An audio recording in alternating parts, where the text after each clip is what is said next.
final weekend, the last but one game in the Six Nations Championship. Dan Biggar for Wales bounces the ball on halfway. There's a lot of noise coming through my ear at the moment if someone wants to stop pressing the button. Justin Tipperick, Wales' leading line-out forward.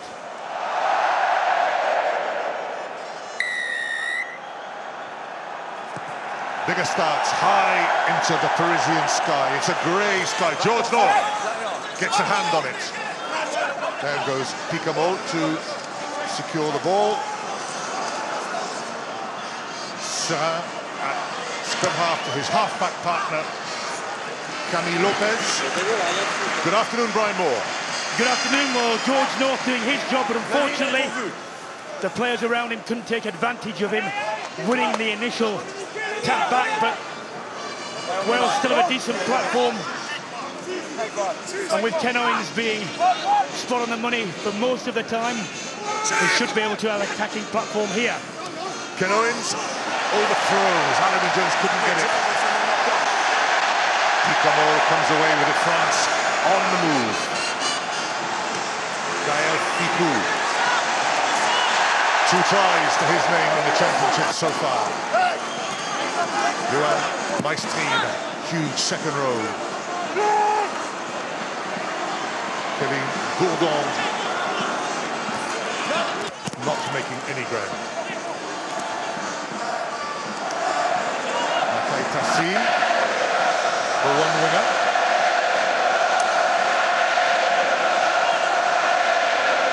Sylvain sets it up. France back in their own half, now into the Welsh 22. Lee Halfpenny turns. Bring them up. Gets the clearance away. Yeah, pass, onside. Makai Tassi.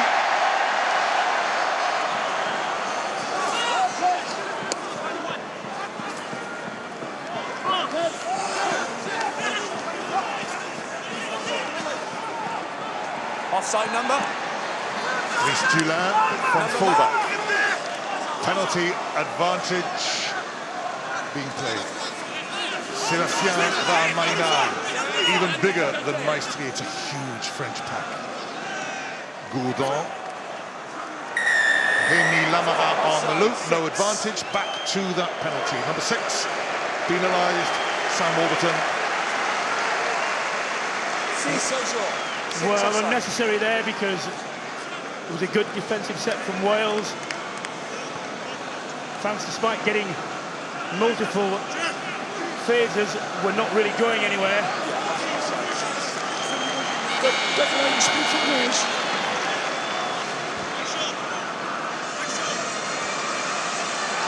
Sam Warburton did such a good job marking CJ Stander in the last game. The brief celebration. Guillaume Guirado, the hooker of France and their captain.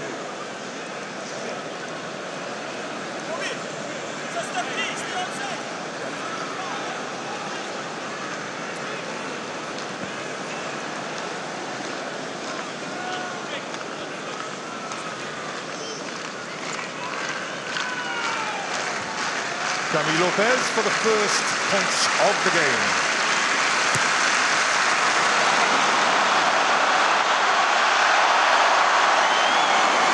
Short.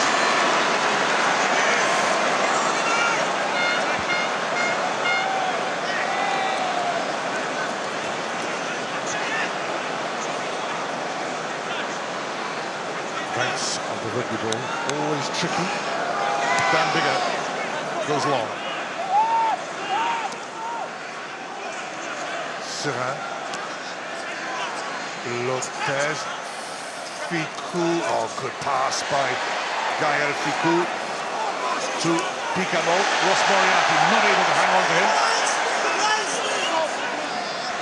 Lopez, good tackle by Justin Tipperick, but France moving with purpose. Gourdon gets through the tackle of Liam Williams. Gourdon into the Welsh 22. Jonathan Davis with the knockdown, advantage being played. It's a penalty for the deliberate knock-on. Well then, Girardo suggesting that that was deliberate, but the officials are not going to review it. And that was caused by Wales' first of tackling failing, and France getting numbers to the next breakdown, and very quick ball. Very important that Wales hang on here. Don't want to go 7 points down or 5 points down in the first 5 minutes. Camille Lopez dinks it into the corner. France with this attacking line-out. Girardo to throw. Overthrown. Wales still have a bit of clearing up to do, but that's an excellent steal by Wales. Rhys Webb back to Dan Biggar. Well, they're not out of their 22, but they're not as close as they were to their line. Dan Biggar not happy about something. Good line speed though by Wales. But the thing is, they can't miss that one tackle. And I think what they have to do as well, they have to move this French pack around, because they're a massive pack. They do have to do that, but they've got to get some ball first. Jonathan, keep taking the lozenges. I know, struggling. Here we are. Girardo, the hooker, sets up the drive. I think this is what France wanted to do from 5 meters out. It's working well. Girardo comes away with it, but again, it's stolen, was it, by Wales? It went backwards, play off. France in possession. Kevin Gourdon waits. Now let's Serrin take over. Varmaina, thunderous on the charge. Not a problem. Lopez. Somebody held back. Oh, it's the try. Rémi Lamara.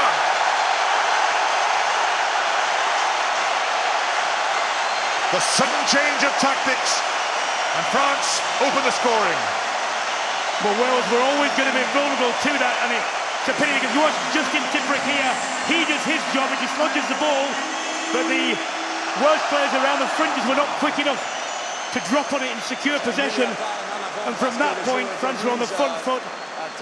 Not unnaturally, the midfield wanted to get up and knock players down. That's a clever kick, and well executed by France. That's a very, very clever play, because Halfpenny was defending on the outside by the winger. So a very clever play. No full back at home, and they just chip over. Good play by this man.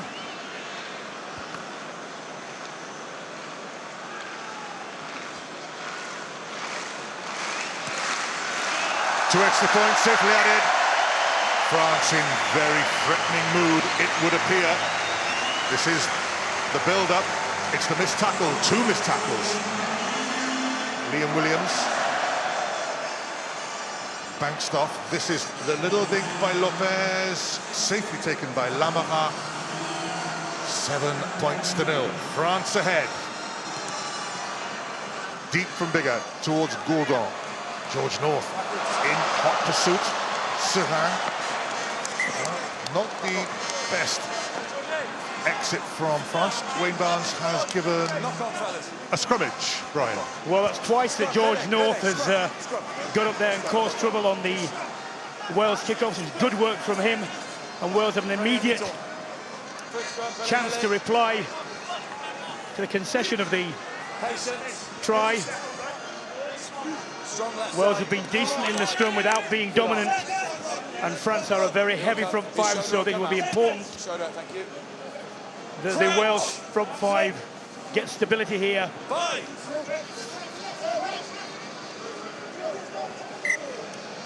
Well, getting more than that, they're driving early. Space. Yeah.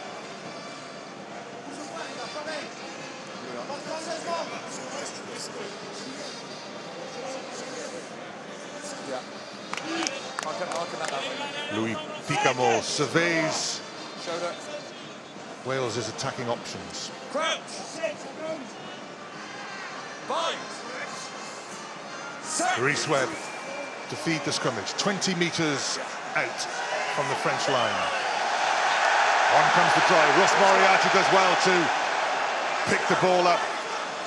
Spins in field. No, Turnover by Francois Maïna. Another spillage. Gourdon does well to clear up the back row forward. Now still in. Back you go, half a step, please. So, France on the attack, posing problems, and at the scrimmage. Quickly taken. George North to Lee Halfpenny. Halfpenny works out where George North has gone. Excellent follow-up tackle by Verimi Vakatawa. Rhys Webb. Rob Evans outside in the pace of Webb. It's gone loose. Tipperick carries on. Tom Francis. Good spinning by the prop. Back to Tipperick. Tipperick has to sit off again. Still there, but the whistle has gone. The other side of France Pride slightly in disarray there. That's a good choice of option. Webb spotting the 2-on-1. And again, the initial Wales player doing his job, making the break. Supporting players not quite able to make it count. The Orange watches around the ruck. There's no prop forwards there, no penners there. Half a dummy in his way. Good play by Rhys Webb. The penalty that was short, that seems ages ago now, even though we've only played, what, coming up to 11 minutes. There's lots of noise. Who's talking? There is lots of noise, Wayne, made by about 80,000 people. That scrummage is a big worry already for Wales, Brian. It is, and actually Moriarty did very well to pick that up cleanly on a retreating basis. Eddie, you'll know about that. Number 8, getting the big clumsy second row boots on them as they come backwards, and he managed not only to field the ball well, but actually make a little bit of ground, which gave the rest of his pack time to get back and secure the ball. Camille Chat prepares on the sidelines. Guillaume Guiraudot, the French captain, is the player down. Two Welsh second rows. Jake Bull, Alan Jones. Guiraudot looks as if he's fit to carry on.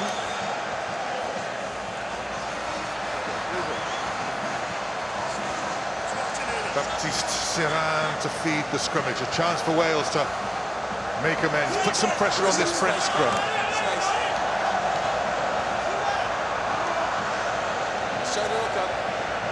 Crouch. 5. Set. Rock solid from France. Well, it would be if it's led to number 8. Penalty nearly given, but instead away comes Picamol. That's what he wants. He wants a chance to run up the Welsh backs. Vakatawa. Good tackle by George North on Vakatawa, but France back into forward motion. Lamara, Gourdon the link. France's number 7, such an important player. Ficou. Serin. Moriarty tries to put him into touch. Nakai Tassi, back to Serin. It's gone loose. Wales have turned it over in the nick of time. No, Serin, no.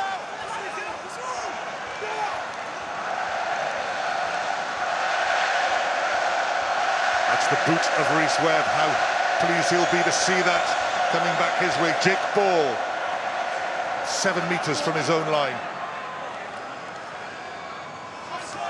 Tom Francis, held up by Gourdon. Maestri also involved.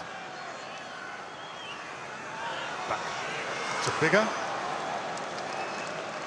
That's a longer clearance from Dan Bigger. France tempted to take it quickly, but don't. Well, Wales hanging on there. What they cannot afford to miss the first up tackles. Picamol isn't held when he's on the ground. He's entitled to get up, and from that, the initial break is made. And France are reproducing ball quickly. They've got to stop the offloads as well. That's the thing. Scramble defence is good though. Maestri wins. Picamol knocks on. A rare mistake by the number 8, but so far Wales try and come in, you know. have not found the answer to stopping Louis Picamol. Maybe he's providing the answer by himself, by getting injured. One-handed, the giant paws of Johan Maestri Just a knock on by Picamore. Okay, red ball. Yeah, of course. Here we are. Just a moment's inattention, unusual for Picamore at the very last moment, taking his eye off the ball. Okay, we're good, aren't we? But what will concern Shaun Edwards is the fact that whilst the line speed is good and the potential tackles are there to be made on the French side of the gain line, they're not being stopped at the point of contact. The same. Shoulder. Crouch! It's a good place for Wales to have a scrimmage, middle of the park, but at the last scrum that they've had to put in, they gave ground.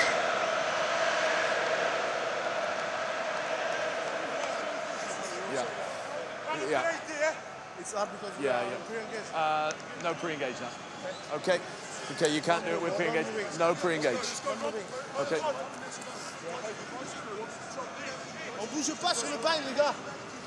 Here Wayne Barnes talking about pre-engaging. By that he means before he calls engage, you're not supposed to actually make contact with the shoulders. It's a very fine margin. Crouch. If you watch here, if we have the overhead cam, I don't know if we will. Set. Tom Francis 3 for Wales against Cyril Baille. Better for Wales. Not better for Wales. Penalty to France. This bind was good. Far side and this side to floor. Far side went to floor. This side went to floor as well. Both props to floor. Collapse. Both sides.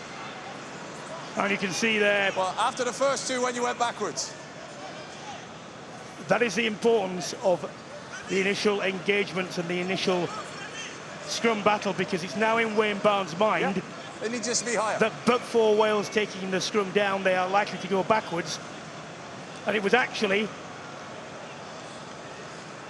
the French tight head Baille who dropped his bind first, and yet somehow Francis was penalised, and actually he was the one that went on his knees. When a scrum goes down, the top who's in a comfortable position is usually the one who is responsible. Lopez is on target, and France's lead grows 10 points to 0. And we've had 15 minutes and Wales have not had any meaningful passage of play yet. They really desperately need a period of 2-3 minutes where they keep hold of the ball and at least test the French defence, because at the moment they're just having to tackle them.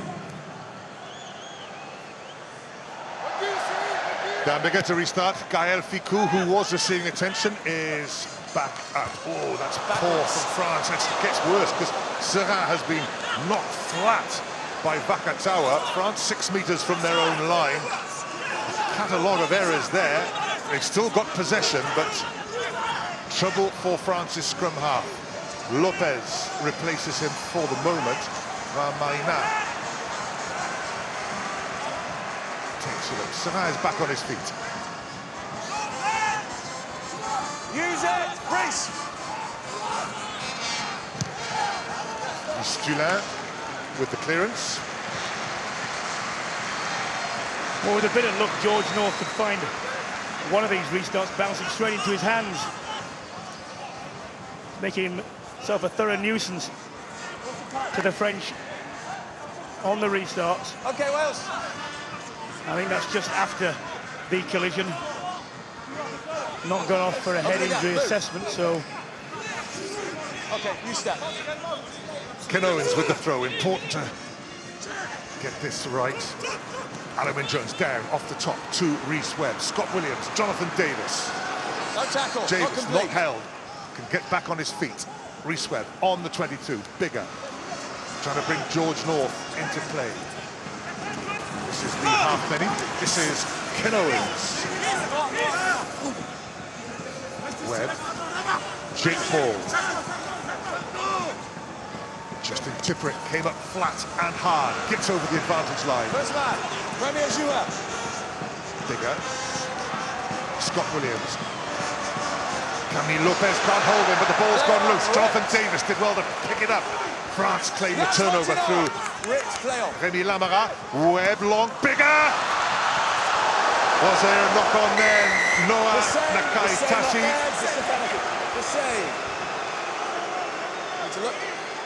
So flailing arm knocked the ball on. But there was a real chance for Wales then. Just take 9 off. Take 9 off. You deal with 9, Jules. You deal with 9. Well, Wales are claiming that that was a deliberate knock-on. Yeah, I know, I'm asking him a question. Let's have a look. It's actually in the motion of the tackle. It did stop the ball getting to George North, but it was the outside arm of the tackle, and bearing in mind that the officials did not review the... So we're having a look.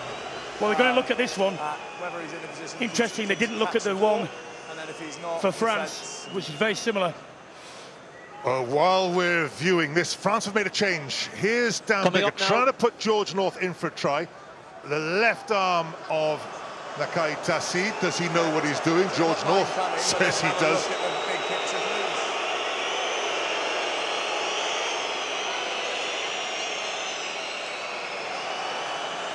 Sorry, it's Vakatawa's arm. Well, it definitely makes contact. It's whether you consider that it was in the motion of trying to make a tackle or it was in the disguised motion of actually deliberately knocking it on. And for me, as a disinterested party, I think it was the former. Obviously, if you're sitting at home and you're a Welsh fan, then you will disagree with me. A change at scrum half for France. Antoine Dupont, the 20-year-old from Castres. You've got 9 blue from the cards in the back, being in a position to make a tackle. Yeah, I agree with you. So it's just a sin bin and no penalty try. Because we've got 9 coming. We're not certain he's going to take the ball if it's behind him or not. Okay. Just listen, captains, please. Captains, please. Yellow card. Just listen. It's a deliberate knock-on for us. It's in a good position, but we're not certain the try is going to be scored. So he goes to the bin, but it's no penalty try. Okay. No penalty try, but 10 minutes in the bin for Vieni Vakatawa.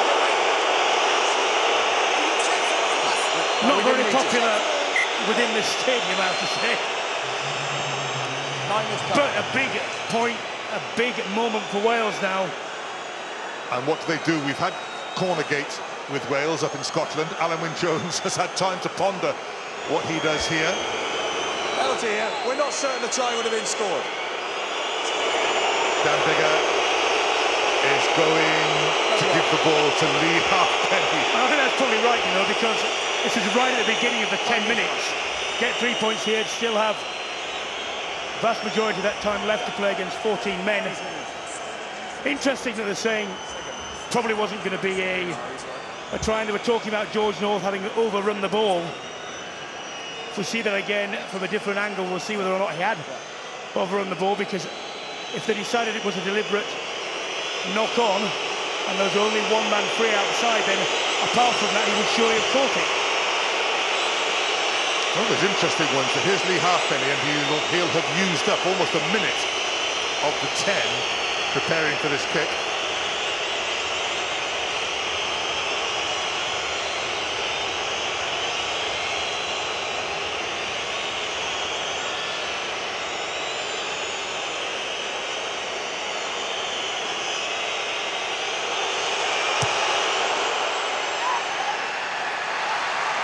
It's good by Lee Halfpenny. He stood his ground to check its flight, but reward for Lee Halfpenny, the travelling Welsh fans. They're on the board. France 10, Wales 3. And whether or not it's taken a minute and a bit off the clock is not really the point. It's psychological for Wales. They've recorded a score when for 15 minutes they've been just desperately defending. They're on the scoreboard now, and they've got the remainder of, well, 8 minutes or so to play against 14 men and need to make this count. Lopez towards Liam Williams, who jumps under pressure from Nakaitasi. Well, Nakaitasi was about 5 metres in front of the kick then. Reece Webb going nowhere. Pinagul. They took him beyond the horizontal.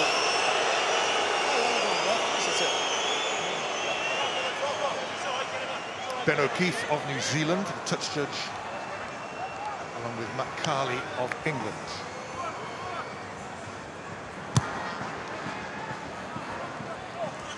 Well, not made a lot of ground, but will have the throw-in. You wonder, you know, professional players know that World Rugby and all the elite referees are very, very hot when you take a player above the horizontal. They're always going to penalise it.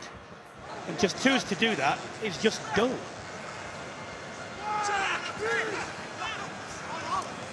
Alan Jones wins the line-out. Was captain, the target so far in the line-out. Well, successful more. Very successful. Marching France backwards. Rhys Webb takes it offside there from Ken Owens. Liam Williams in possession. First run for the winger. Jake Ball. Bigger. Moriarty. Scott Williams behind Jonathan Davis. Davis has to check. Lopez with the tackle. Bigger.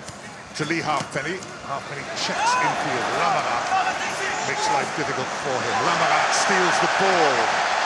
Dulaire sets off. Jonathan Davis is back. A chance to counter-attack here. A real chance to counter. Up to the halfway line. Scott Williams gets Liam Williams away. It's there for Rhys Webb. Rob Evans. Dan Bigger. Sam Warburton in midfield. Bigger. Alan Jones. France's tackling, solid. Bigger. This is Scott Williams again. And he's lost the ball again. France turning Wales over 3 or 4 times in this first half. Johan Maestri.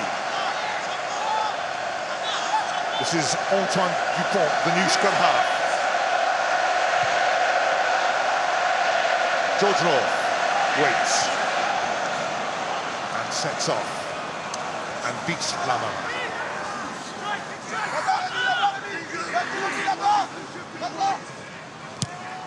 Different approach from Dan Bigger. Warburton with the tap.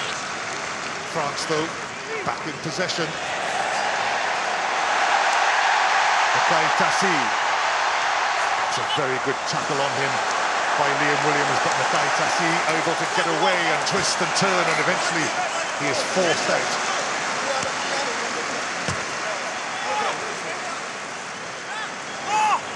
Well, a couple of points there. You know, Wales are doing some purposeful play by not looking after the ball in contact twice in a row. And then if you're going to use that tactic of the ball going in the air, the chase has to be better. Again, the initial Welsh tackler getting in there, but not enough support in, allowing France to get over the player on the floor. Rhys Webb goes and does a little bit of digging for the ball from the line out.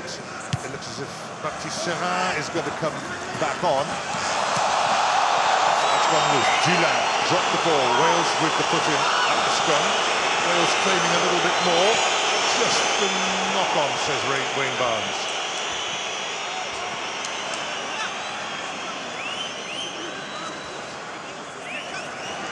Baptiste Serin does come back on. Antoine Dupont goes off.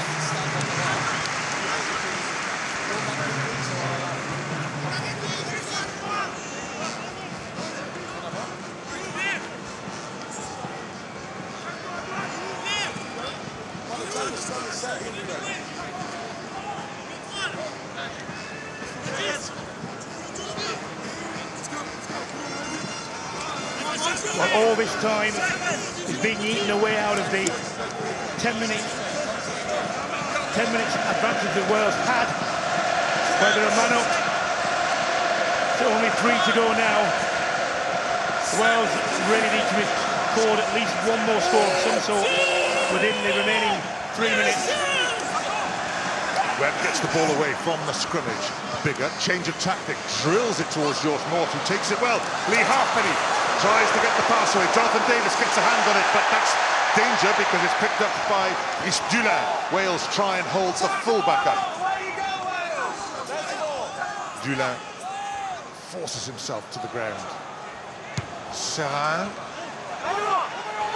Dan Bigger leaps for it, catches it. Very aggressive rucking from France, but it's there for Jake Ball now. Rob Evans tries to get past Lamont. Wales cling onto the ball. Webb looking for space around the side. Jake Ball again. Twists, turns, back to Webb. Slimani offside.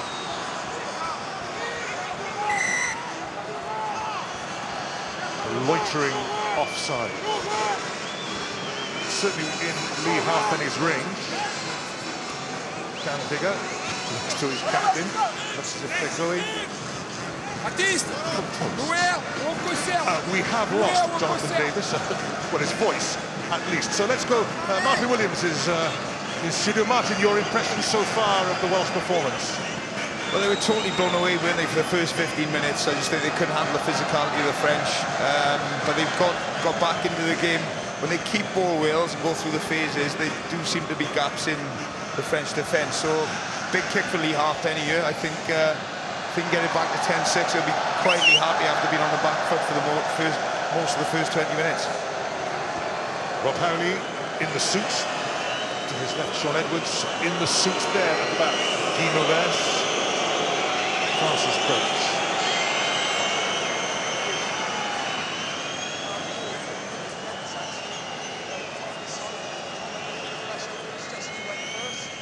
It looks a long way, doesn't it?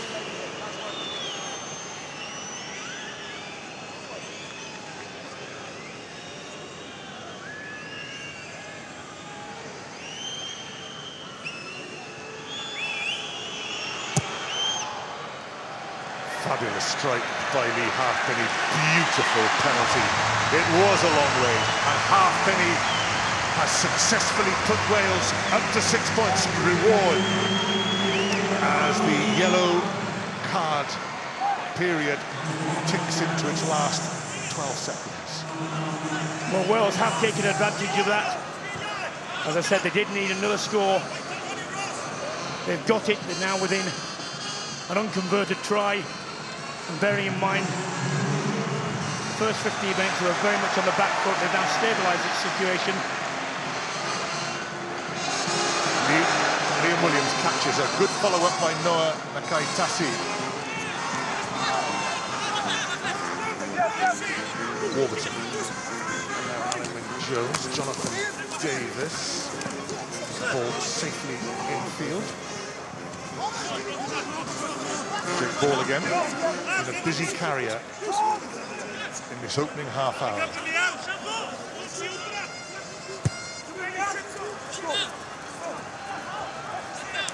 Dulin. Well, advantage Wales as the French fullback's kick goes out on the full. And that sort of unforced error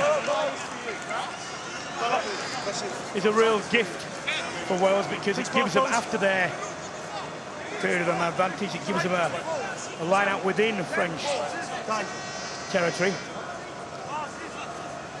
A couple of times when Wales have been moving the ball, it's been stopped by passes which have not been in front of the man. Players have to just turn and it kills the momentum. They need to get those right, spot on. Tipperick. Moriarty comes into the midfield. Gael Ficou with the tackle. Wales keep possession. Ken Owens. Dan Bigger did well to ride the tackle, and France again with a player left on the ground. It's Camille Lopez. Good slip out of the tackle by Rob Evans, the prop. Whoops. Jake Ball does well to get the ball to Bigger. Scott Williams, Jonathan Davis, Liam Williams. Moriarty outside him. Moriarty claimed he was taken out off the ball. Got up in time to play scrum half. Here's the real one, Rhys Webb. Long to Evans. Ball here, somebody has to play scrum half. Outgoes stolen again by France. Gourdon gets away from Ken Owens.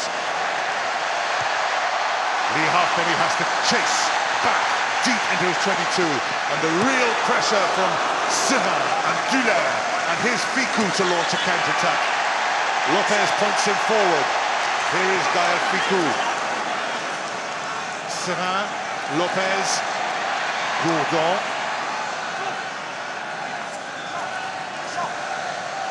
Vakatawa back on the field, going across field, delivering safely enough. Guirado, the captain, tackled by his opposite number, but wriggling forward another metre. Warburton with the tackle. Crowd thought it was high. Van Marina going nowhere. Tries to thought about slinging the pass out. Didn't. Slow for Serin. Use it!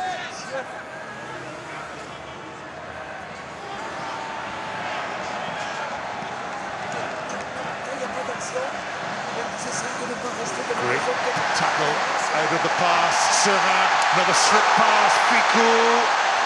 France beginning to take risks with their pass. George North over the ball and has won Wales the penalty. So after a sleight of hand, it's the heavyweight work of George North that counts.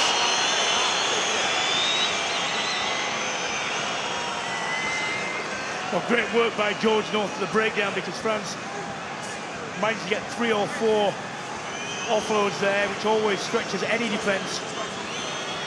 Had France got quick ball from that position, they did have numbers out wide to the right, but the work of George North stopped that completely. Just right-hand side of the frame there. Camille Lopez is going off for another head injury assessment. Gerardo coming over to ask about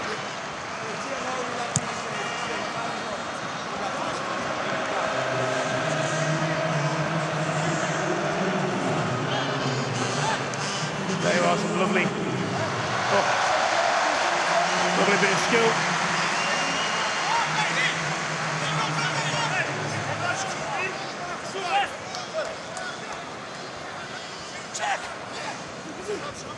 Back we go. Possession from Wales, but Moriarty to come away. Webb to George North. Probably needed to go. France get those big, strong forward arms around Wales's winger, and they win the put-in at the scrummage. Well, that set move had actually achieved its purpose. It got North in a position where they wanted, and had he looked left, draws the inside man, it could have gone, should have gone.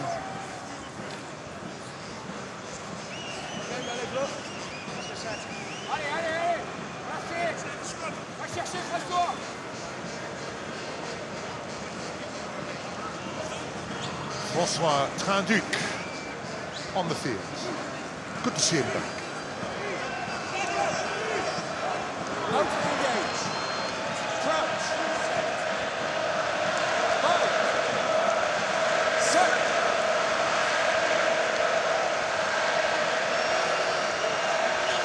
Oh. I haven't had a rant at all over this championship, but I will do in a minute. Tell you what is the point in having a law about putting the ball in straight if you're going to shove it to the number 8's feet? And it's not just France, it's nearly every team at elite level. I do not understand how you can ignore one law completely. Have a discussion, get rid of it if you want to, but do it purposefully. Referees say, no one cares about this but you're insane. Every clubhouse in the country they want to go to, and people are screaming about this.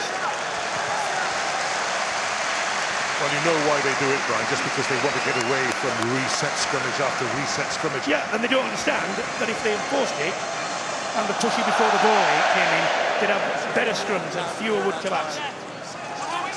But they know better, not that any of them played in the front row, but there you go. This is, rant over. There we go, and there you are right in your judgment of angles, Even Brian. the Duke of Edinburgh's noticed it. France overthrow the line-out, but it's come straight to the replacement on for Lopez. Taduk, Vakatawa into midfield. Both teams happy to put their wings into midfield. Jonathan Davis tears up, tries to stop France before they build up another head of steam.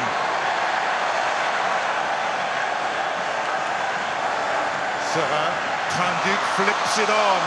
Rhys Webb has stolen the ball.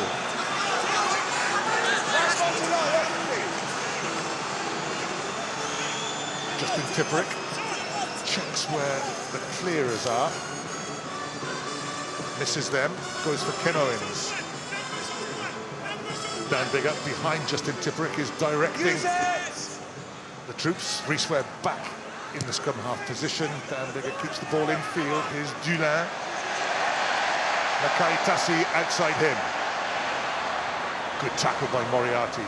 Serin threads one through. Halfpenny positioned himself really well. Taduk.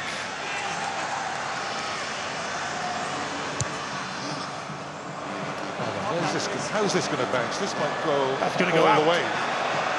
Mistake by François Taduk. Scrum back all the way into the French half. Well, it's been a conspicuous tactic of Wales throughout the Six Nations not to put the ball off the field from positions like Halfpenny found himself in then, and on that occasion it's paid huge dividends for them. Alan Wynne-Jones standing there, he's the red shirt to the right.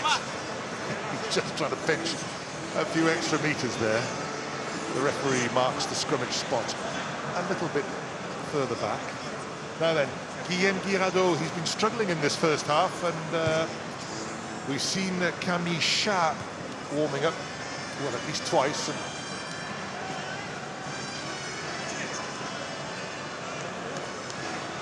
Guirado will carry on. Well, Sharp is a good player, but Guirado, the captain, and they will want him to stay on at least for the first half, I would think.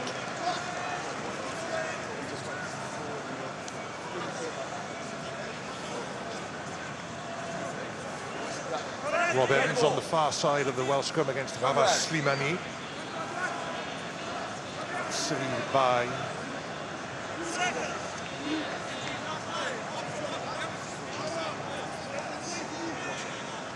Crouch. Bind. Set. It's Tom Francis against Cyril Bay. That's a better scrum. Getting it away quickly, Wales. Moriarty gets it to Webb. The little dink from Wales this time. Finds space. Serin can't read it. Scott Williams couldn't get the pass away. If Wales get quick ball, could be danger. Rhys Webb takes the running option himself. No. Warburton plays scrum half. Jake Ball, Jonathan Davis. There's a penalty advantage to Wales. They've got a free play here, Wales. Webb waits. Rob Evans does well to ride the first tackle. Evans, Webb to Biggar. Scott Williams along the floor to Justin Tipperick. George North outside him, but took the ball standing still. Dulin, easy tackle. No advantage. Back to the penalty. Maybe debate about what you do about this, but I again would take the point. Nearly half-time, going to 1 point down. Nothing in it.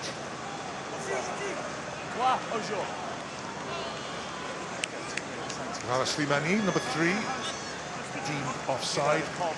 Lee Halfpenny. 2 good penalties to his name. This is the easiest one.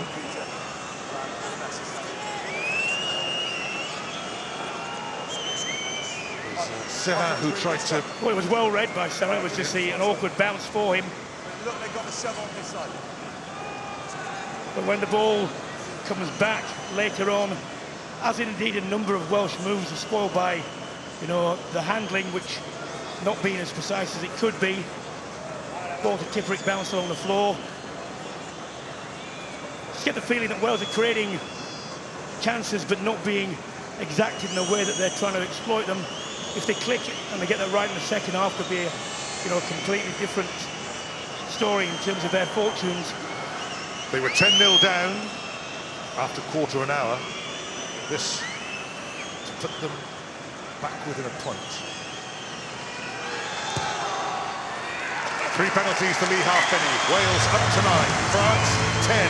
Wales 9. And if this turns out to be the same score with which Wales go into the dressing room at half-time, I think they will be relatively happy with that. Won't be happy with the bits of the play that they need to improve, but in terms of the score, they were looking early on as though they might be buried, and they've come back from that. Will France employ the same kick-off tactic? No, they've changed it by the looks of things. Camille Lopez, instead of aiming at Liam Williams, is coming the other way and just going 12 metres. Finds only George North, though. North away. Brilliant by George North. Ross Moriarty, even better by the number 8 with the show and go. Webb, bigger. Rob Evans, Lee Halfpenny, Alan Wynne-Jones, Jonathan Davis. Ball bounces kindly for Liam Williams, who took it brilliantly. Halfpenny involved again in the action. All started with the catch by George North. Jake Ball just up to the French 22, bounced back. Bigger again. Justin Tipuric into midfield, and again, not for the first time, Wales surrender possession. Well, that's the 4th time that Wales have turned over breakdown ball by clumsiness around the fringes. France a little bit clumsy with their presentation of the ball, but this is the end of the first half. Wayne Barnes blows his whistle. Guillaume Guirado leads his team off. France lead by a single point. France 10, Wales 9.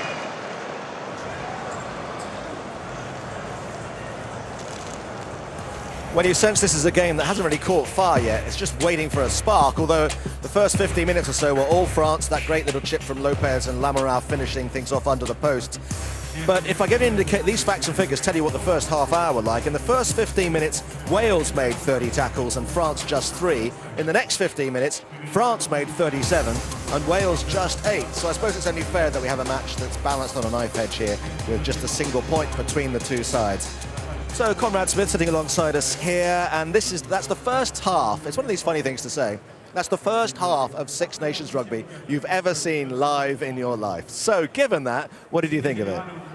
Yeah, I mean, it's to be honest, it's probably hasn't been the best game in terms of what I've seen in the Six Nations, you know, obviously on TV, but I just think the execution from both teams has let them down. They've created things. Obviously early on it was France, then it was Wales, but then, you know, just a few wayward passes, turnovers. It's, yeah, it hasn't, for both teams, they haven't quite, you know, capitalised on what they're creating. Well, Thomas, as you're leading, what's your verdict?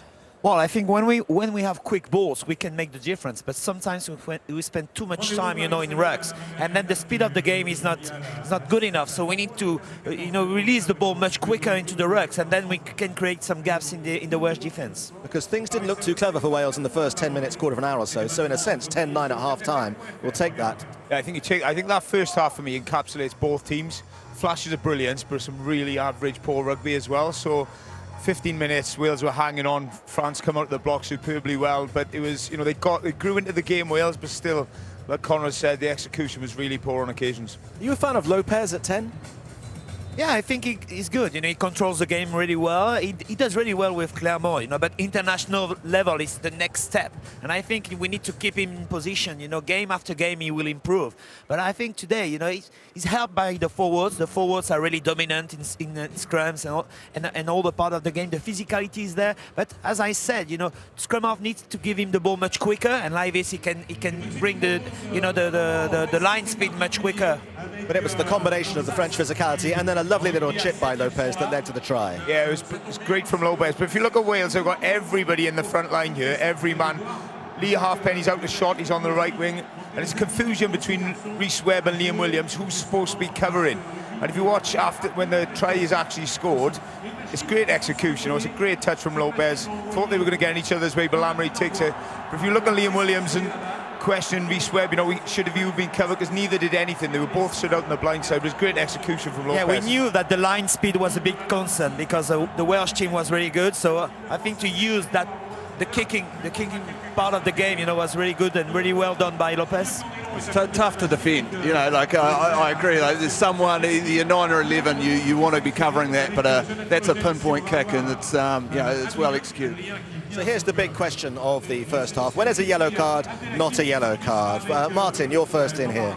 Well, as a neutral, Conrad, I thought this was a yellow card for Jonathan Davis. He knows exactly what he's doing. You look, the overlap is on. He knows if that ball gets away, that attack is probably in. So that, for me, is a yellow.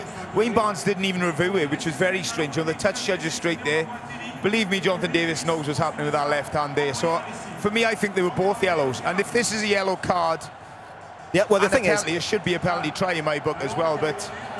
well, that may be pushing it a bit. The bottom line of it is, it's either 2 yellows or no yellows. Absolutely. And I think if you wanted to be really technical about it, I think the first one's more of a more deliberate, where he's actually looking, whereas, you can argue there, his head's down, he's actually... So you're saying it's actually a penalty try to France? Well, yeah, you could be. I'm serious. You want consistency, don't you? But even against Nakatsawa, if you give a yellow card, you need to give a penalty try after that, because that's that's a try for Wales, and that's exactly the same for France. So that's a double punishment. Yeah, that's a double punishment. But well, why? Why not? Because if you give a yellow card, it means that you had the opportunity to score, and that was exactly the same for the Welsh team just before. The old cliche about, treat the ball with respect, and when you've got it, hang on to it. Wales have been turned over a lot today. Yeah, the execution, the passing of Wales has been really poor on times. It's not out in front, it's behind the player. And France is doing well, they're making a mess of things at ruck time, big physical men getting over the ball. But if you look, some of the passing, it's just really laboured, really poor. They're being stripped in when they're carrying into contact as well. So you need to look after the ball, because when they do look after the ball and go through the phases, France look a little bit ragged in defence, and they will give you opportunities. But even if we've been good on turnovers, instead of using the ball, we kicked the ball after. I think we should keep the ball in hands, to create some danger. I think both teams have had opportunities immediately after a turnover. Now that's a golden opportunity when you can play quickly, and both teams have just sort of taken 2 or 3 seconds to decide what they're going to do, and and then the opportunity's gone. And I'm sure most people watching, looking certainly at France and knowing what they have got in the backs, why is the ball allowed to just sit at the back of a ruck or a maul, and there's no dynamism, there's no flair? Yeah, as I said, quick balls are very important. And you can see when Dupont came on, he was a bit slow behind the rucks, and maybe Seren, needs to bring some speed. We are physically dominant, against the Welsh. We managed to find some gaps into the defense, but if we don't generate quick balls, then it's very hard, because the line, the defense, gets into position, and then it's too late. Because the instinct is, if that was New Zealand, without sort of saying the obvious, a quick turnover like that, it would be bang, bang, bang, Dag, whoever it might be, in the line, score in the corner 40 yards away, because it just seems the realisation, perhaps the vision, the instant assessment of the situation is sometimes better. Well, yeah, it's the knowledge that it's the hardest part of the game to defend, and like Thomas was saying, it's that time when the defence isn't set, they can't have any line speed, often they're grouped because they've just been attacking. So, it's the golden time. You've got to move the ball, and you don't score every time, but you at least try to. That's why they are world champion. Okay, we'll come on to that perhaps at the end of the game, when we can talk about the respective merits of England and New Zealand. George North 2 weeks ago against Scotland looked totally disinterested. He's like a man reborn. Yeah, he's got the energy, isn't he? And he hasn't had many standout runs, but it's the stuff he's been doing without the ball that's been impressive in the first half. Defended really well. He looks hungry. He looks enthusiastic, and his turnovers, big hits. He's a big man, he's a tough man to bring down, but he stood there, he stood his ground. Great turnover as well, and this was a key turnover. Brilliant skill from Saran, by the way, but France seemed to be getting on top here, and it's not a great place to be, to put your head over the ball like that, and as a winger, if you can do that, that's invaluable to the team. So, that relieved huge pressure, and right at the end there, you saw how good he is in the, in the aerial battle as well. Stayed in play, the agility and the footwork for such a big man is outstanding. So yeah, he's back to top form, which is great for Wales and the Lions. You a George North fan, Conrad? Yeah, very much. Like's been said, he's obviously got physical attributes, but when he brings a work rate like he's doing today, and it's not one area of the game, it's taking kicks, it's chasing kicks, it's when he's doing all that, he's going to be a menace, on the field. Key area that France need to improve in the second half is what? Well, definitely around the rucks. We need to, to generate quick balls, as I said. But I really think that we need to exploit, turnovers a bit better, and we need to play behind the defense. So we really need to make more passes. We've seen some good individualities. Gordon played really well. Picamol, brought some things. But I think in the backs, Fico has been, made some gaps. But we need to be a bit better. And from Wales' point of view, just keep the ball. They've defended, although probably lost the physical battle on the game line. They've scrambled well.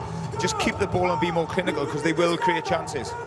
Okay, well, earlier on today, Scotland beat Italy and got a bonus point as well at Murrayfield. Obviously, to come later on today, it's Ireland against England, with England going for a second consecutive Grand Slam. And the men are going to be trying to do what the women achieved last night. Across the continent, there has been a surge of interest in the women's game. Ce match du tournoi Destination Féminin. And they are searching for that Grand Slam. We are the brave.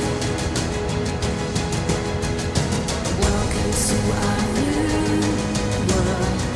Won't be The women in white, Six Nations Grand Slam champions.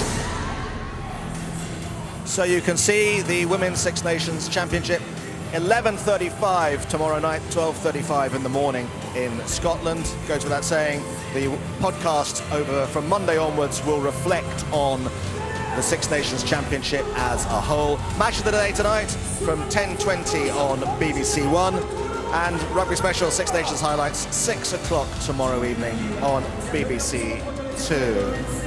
And England are going for a fourth Grand Slam attempt in the course of the Six Nations, when they're going to be at the Aviva Stadium in about an hour and a quarter's time.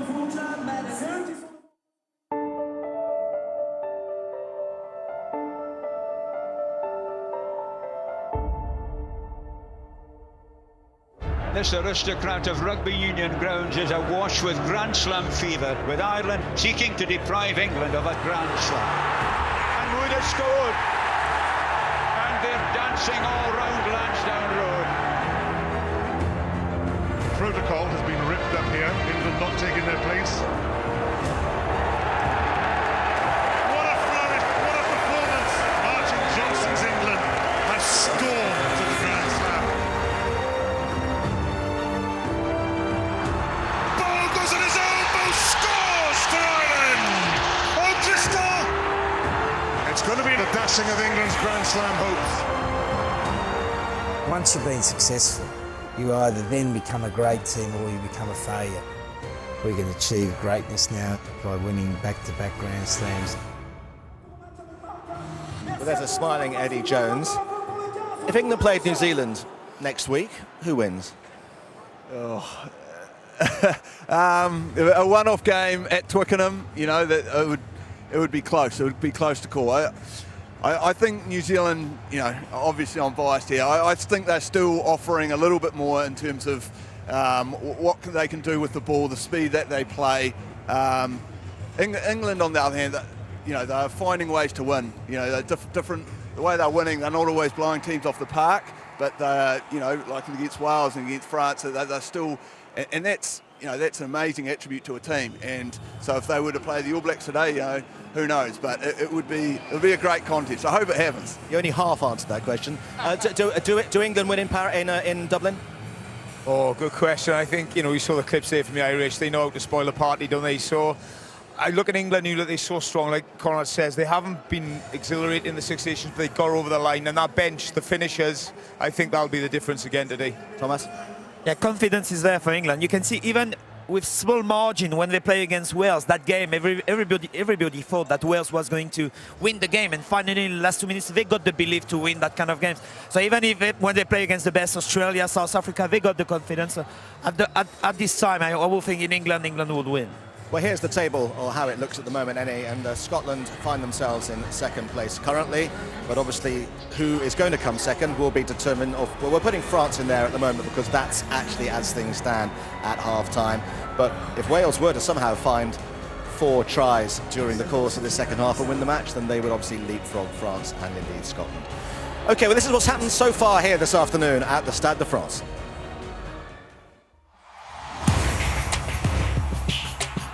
The final weekend, the last but one game in the Six Nations Championship.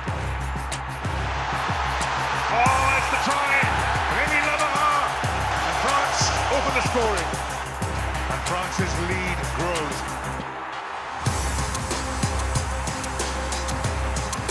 It's good by Lee Halfpenny. Beautiful penalty. They were 10-0 down. 3 penalties to Lee Halfpenny. Wales up to 9. So it's a 1-point game at half-time, and obviously we're used over the years to Thomas being the most brilliant summariser in English. But Conrad, I must just ask you, if you're thinking, has this guy got much broadcasting experience? He's a regular contributor to the French Rugby Special. That must be a bit of a stress sometimes, isn't it? How does that work? It's especially difficult at the moment when my French isn't quite where I'd like it to be, so I'm getting a translator. The questions are asked, so you'll be speaking French, it then gets translated through my ear, and there's a few nervous seconds as I wait for the translator to do the right job and tell me the right question before I give my answers. Okay, well, we'll do the rest of this in English. Obviously, the benches and who's going to come on in the second half, especially in the last 20 minutes, is going to be pretty key. So if we look at who's going to be on the bench, well, obviously it's the usual guys from a Welsh point of view, the Falataus and the Chartreses. From our perspective, sadly, we have no finishers. We have no bench. We only now have Brian Moore and Eddie Butler. It's a ruthless business. One croaky voice and he's gone.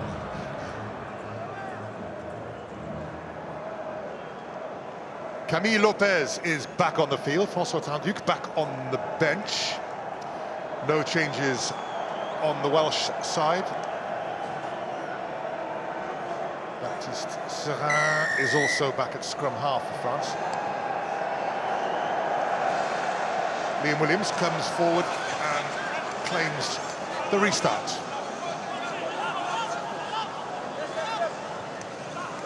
The last half of the Six Nations campaign for these two teams. Jonathan Davis down towards Louis Picamol, sort of dangerous in its own right, but number 8 passes to number 15, and Brice Dulin sends it high. Dan Bigger goes up, challenges for the ball, and Wayne Barnes waves play on. Both going for the ball. Here is Lopez and Picamol.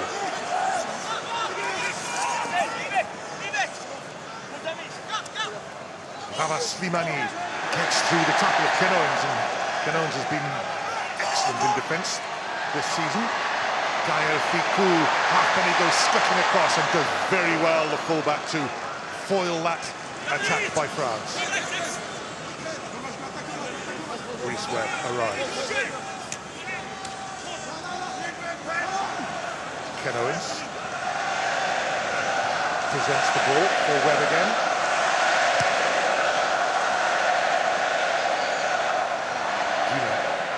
Into Lopez, a bit untidily.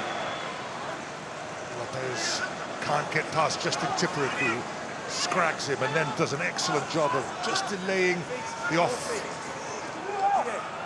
the delivery. So France have to come from a stationary start, and Gaël Ficou does well to get them going forward. Fabien Sanconi, newcomer to the French back row.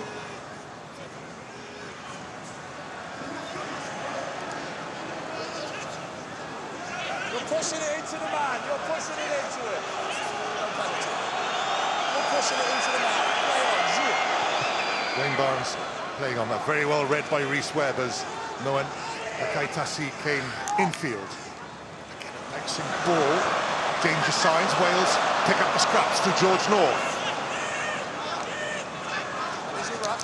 Nice tee, tried to get him down. Bigger, long and floating to Sam Warburton, to Jonathan Davis, Liam Williams. Out of play. And we have a Welsh player injured. I think it's Alan Wynne-Jones. The captain doubled up. Ribs should be going. Wayne Barnes explaining that he's not going to give a penalty if you're holding the man in. Trying to say he doesn't roll away from the contact. And unfortunately the pass from France is sort of indicative of the way that both sides have managed to make unforced errors which have constantly checked their forward momentum. It was a good defensive set by Wales, France making no real headway. And this is very brave by Lee Halfpenny.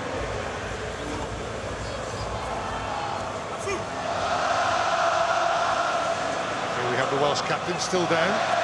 Sort of shoulder or high rib. Number 6 for France. Fabien Sanconi of Brive. Well, if Wales can just find passage of play where they are precise, the gaps will open and they have the beating of the French team.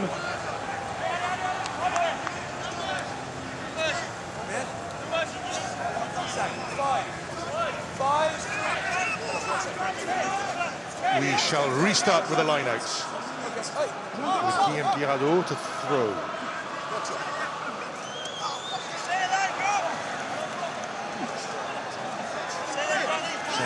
Wins for the home team. Guiraud from the touchline to the back of the maul. Move forward. 2 meters at a time. Picamo going nowhere. Good tackle by Tipperick and Moriarty together.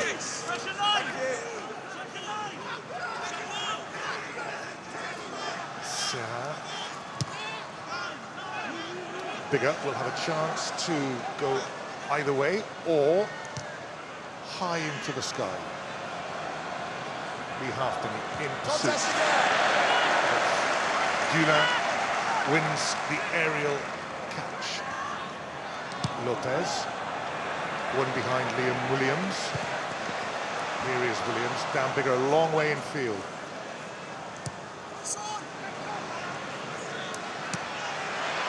Lopez. And the ball out of play. We had a bit of ping-pong, Brian.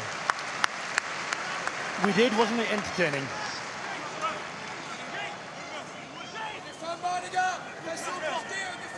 Such an important part of the game, the kick and chase and the ability to do that. Gaël Ficou.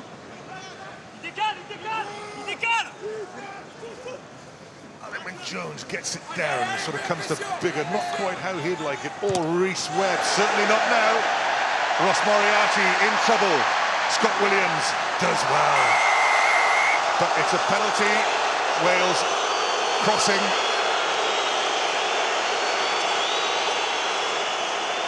I think there was a call from... Quickly taken. Gaël Ficou. Dulin. And they've somehow made a mess of it. Dreadful. Dulin looks at the referee. Everybody looks at the referee. Lee Halfpenny looks at the referee. No point looking at the referee when you don't do the right thing. It's a line-out only. I think they'll stop because there are players down. Well, that ball was untidy because it was slightly short.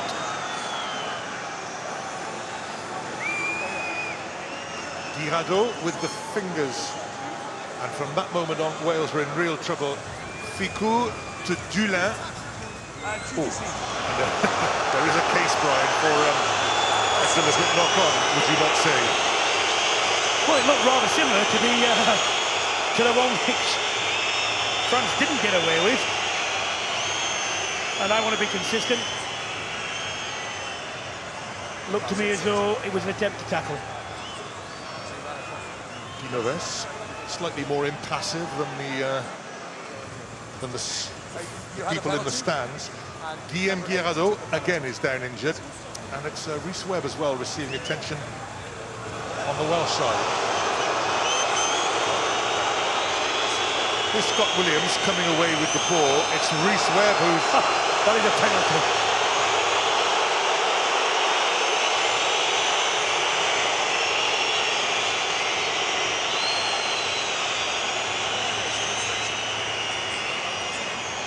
No, television match official today, Peter Fitzgibbon of Ireland.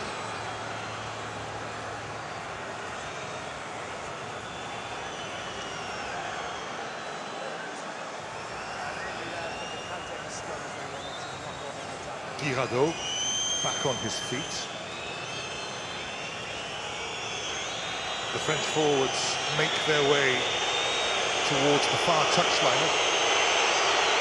There doesn't seem to have been any request for a review of anything. Perhaps the injuries sort of disturbed the flow of the judicial process. About 8-9 metres out or a line out where he is.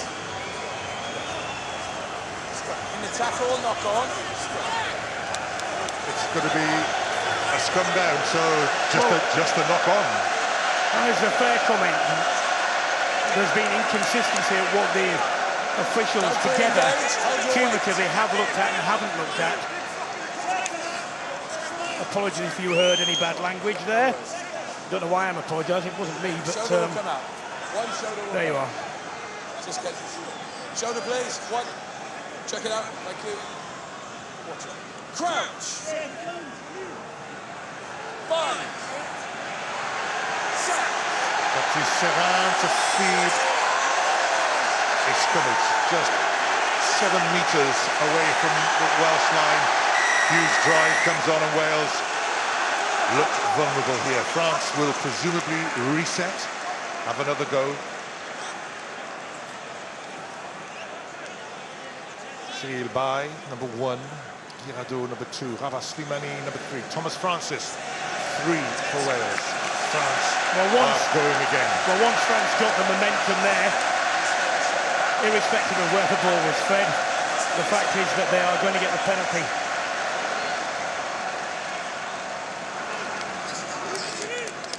Wales will make a case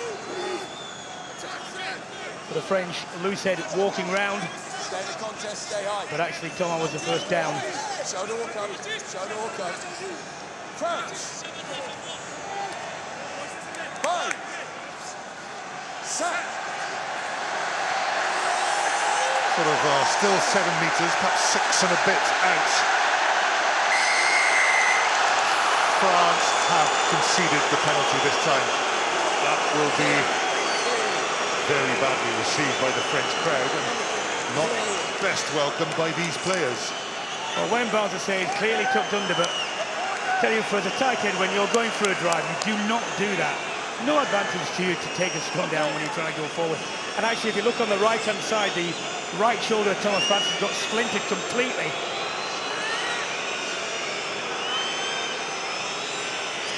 Down bigger. Good kick.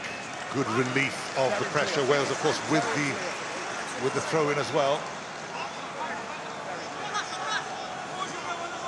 There, see on the right-hand side, the Welsh tight end completely fractured, lost his bind. That's why the scrum started motoring forward in France's favour. And why you would take a scrum? Well, you wouldn't take a scrum down at tight end when you're moving forward.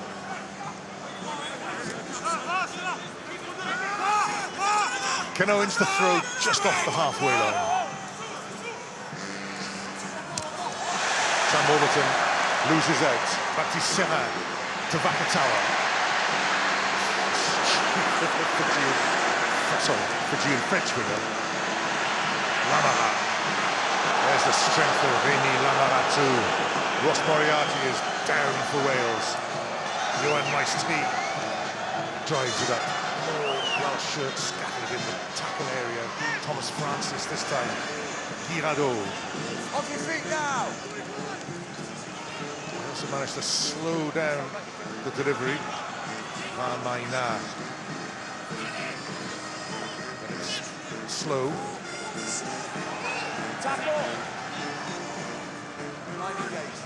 Sam Warburton slows it down further.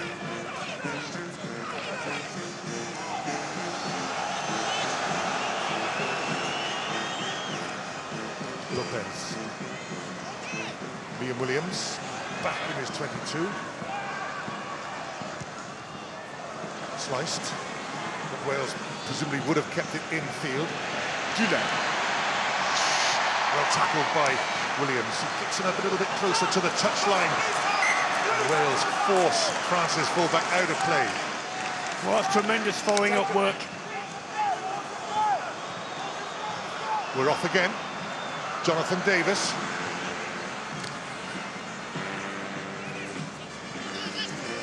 Webb. Lee Halfpenny from Bigger. Not held. Fullback makes a couple of yards extra. Vakatawa doesn't get in the way. Tackle, plaqué! Lash. No. Webb to Jonathan Davis.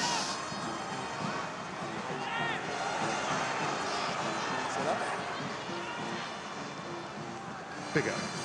Scott Williams has dropped it. France can break away through Gaël Ficou. And let go now, George. Serra. Advantage over. Advantage over. Lee Halfpenny can take it and set off. Excellent tackle by Guijarol. But good work by Tipperick, straight in on the ball to protect it. Ken Owens. He's a fantastic player. Play scrum half. Alan Wynne-Jones is down again, a long way from the action.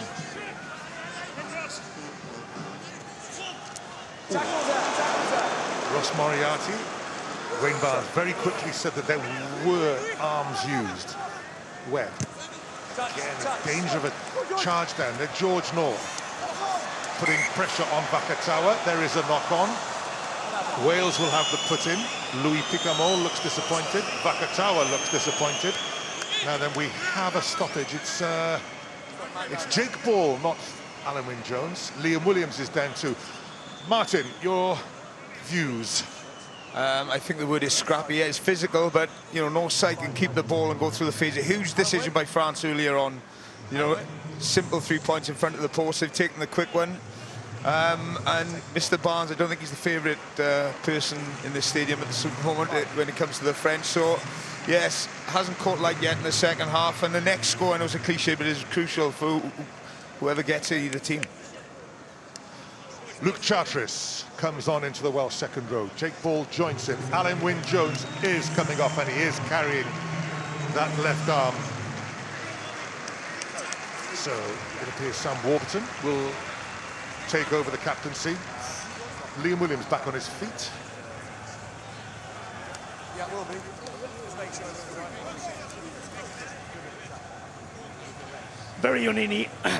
A very uneven effort from Wales in this respect. Defensively, their back row and the inside defenders are denying France any momentum at all at the moment.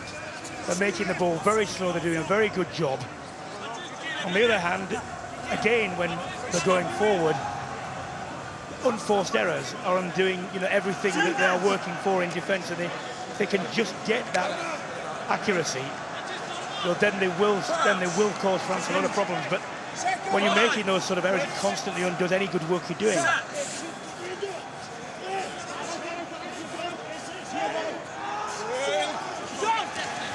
Welsh scrimmage under real pressure around. Yep. Wayne Barnes again penalises France. Let's have a bit of pulling and pushing. No, and Wayne Barnes is right on that occasion. Scrums do not wheel quickly unless one side pulls or pushes on the other side. They can wheel slowly by one side being more dominant than the other, but not as quickly as that. It was quite clear. That's the pushing side. Is on the other side where a little bit of tugging went on.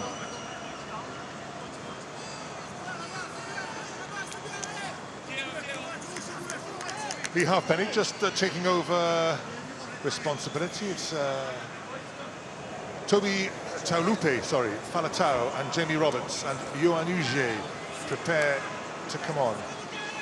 Lee Halfpenny is going for goal. And that's the halfway line, and it's very wide out, but he struck his second penalty from not quite this distance, but he did strike it with a force that would have sent it over from a good 6 or 7 metres further out. So this within the Halfpenny range.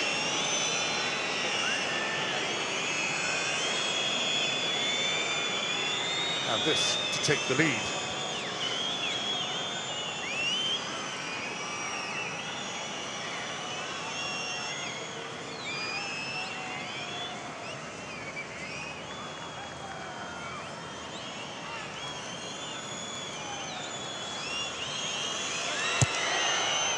Long enough. Straight enough. Wales take the lead at the Parc des Princes, and everybody, but everybody, applauds. Well, if you have the distance for the angle and the margin it went over by, that was a 55-metre kick for Wales to take the lead, and you can't put a, well, you can put a price on that, but it constantly gives the forwards hope, because if you can win a penalty anywhere near the French half, Lee Halfpenny is likely to do that. There's a huge psychological flip for you, and conversely, you know, defenders know they can't cheat, they can't infringe.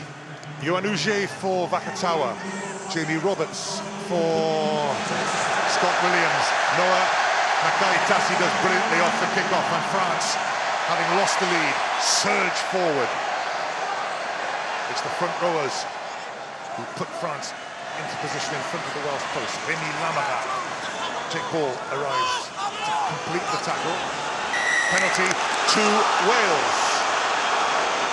Goodness, Wayne Barnes is making himself unpopular here at the Stade de France. Well, he might be unpopular on this occasion, but that was good work by Warburton. Interesting, you know, Wales taking the dummy jump here and leaving Liam Williams to try and compete with a man who's running at pace and who's always going to get off the ground higher. Just wonder if you've got the pod there already, why not put it up and, you know, take it cleanly? Sam Warburton over the ball there. Well, the Welsh back row have done very well. Dan Biggar. I think it's Rémi Lamara who's down for France in the Welsh 22. And actually, Noah Nakai-Tassi isn't moving too well either. No, this is Sankoni coming off from the wet French back row.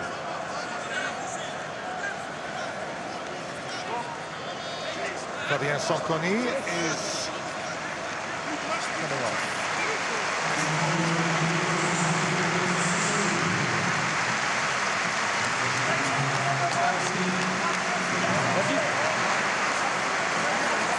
In his place, Damien Chouli, who started out in the starting 15 for France, and it's just one of so many changes by France. That is Chouli.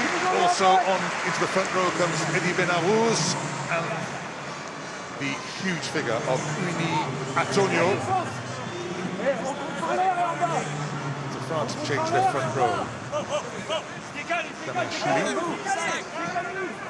takes his place in the line. Ken Owens to throw. Justin Tipperick.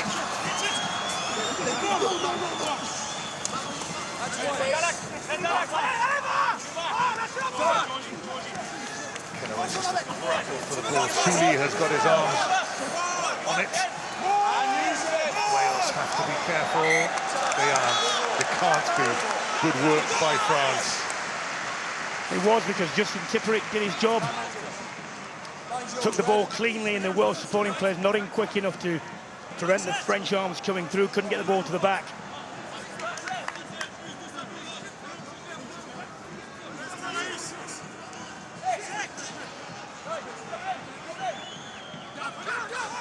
Guirado throws, and France lose again. Long from Rhys Webb. Dan Biggar ships it on to Jamie Roberts. Jonathan Davis. Ooh, Lee Halfpenny has to take it a further behind him. Lee Williams does well to keep the ball alive. Tipperick, Rob Evans, and the prop does well, because that wasn't a promising start for him. Webb, Davis, Jamie Roberts. Rob Evans again. A willing carrier. Dan Biggar. To George North coming off his wing. Good delayed pass by Dan Biggar. The switch of play. Jonathan Davis. Wales setting up camp in this corner. Dulin comes away. Naturally left-footed. Pursued by Jonathan Davis. Dulin escapes. Lamara. France risking things. Bicamo. Luke Chartres arrives to try and hold the number 8 up, but Bicamo delivers. Chouli. Serra, Lamara again. Nakai Tassi gets the ball to Fiku. Liam Williams did well to cover two French runners then. Hangs onto the winger's ankle. Antonio thunders to the 22. Scrappily delivered, but numbers for France. Fiku, Lamara, Nakai Tassi again, and even when he's lying down, Liam Williams manages to make a tackle. That was a poor pass from Lamara. And that's even worse. Vermaina, Chartres. Two giants meet. France with numbers. George North has to cover two. Does well, George North. Still doing well.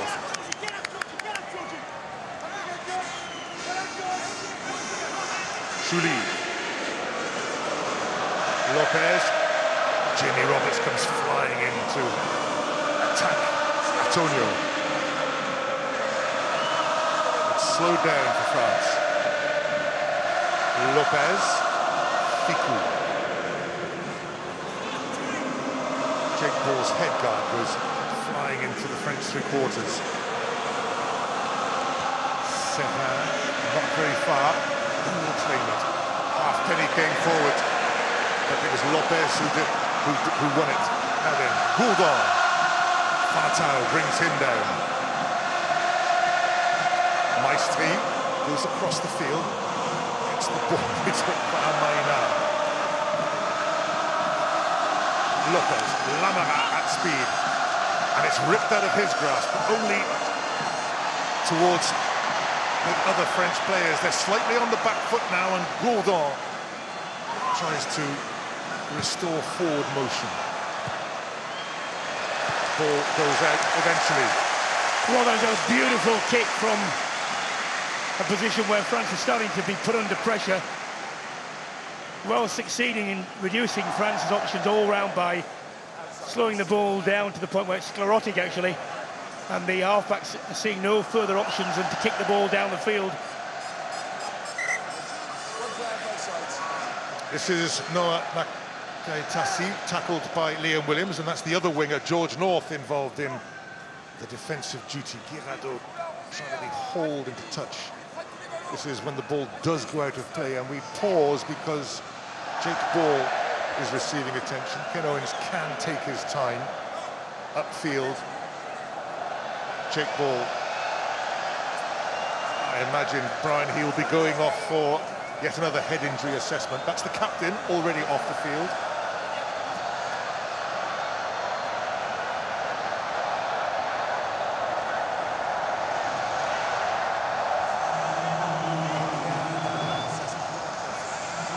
Jake Ball coming off the field. Samson Lee is coming on.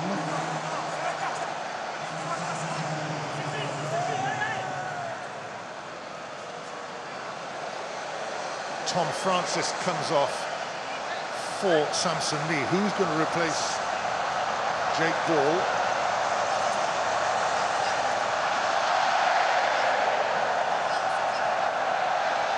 Wales is going to get a full contingent into the lineup. Ken Owens is going to... Well, it's a big problem for Wales now. Not just in the scrum, but line-out options severely curtailed. Fortunately for them, Justin Tipperick is a good line-out forward. Wales in no hurry to get through this line-out. Here comes Scott Baldwin, who is going, presumably, to play out of position. Just a step away. Can you bring him with you, please? So...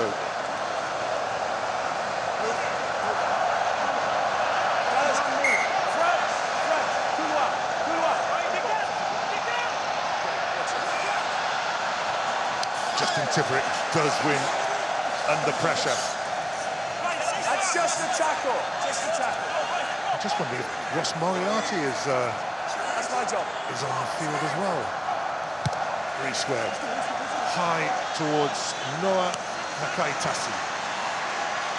Wales, they check their line and they manage to get the tacklers into the French winger. Lamara turns in, tries to go out. Hands away! Up to halfway. Antonio.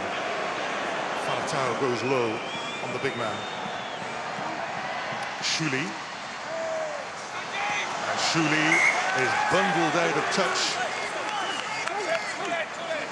Good defensive work again, but the way the France moved that ball was just so direct that provided Wales didn't overcommit, provided they made the tackle, then it wasn't going to go anywhere. Very unreconstructed and lacking in guile.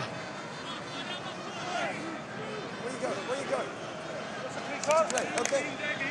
Luke Chartres is the tall second row. Wales again cutting their line out. Up goes Chartres, dabs it down, but it's not great. Eddie Belarus through on it. Rob Evans clears up for Wales. Webb to Falatau.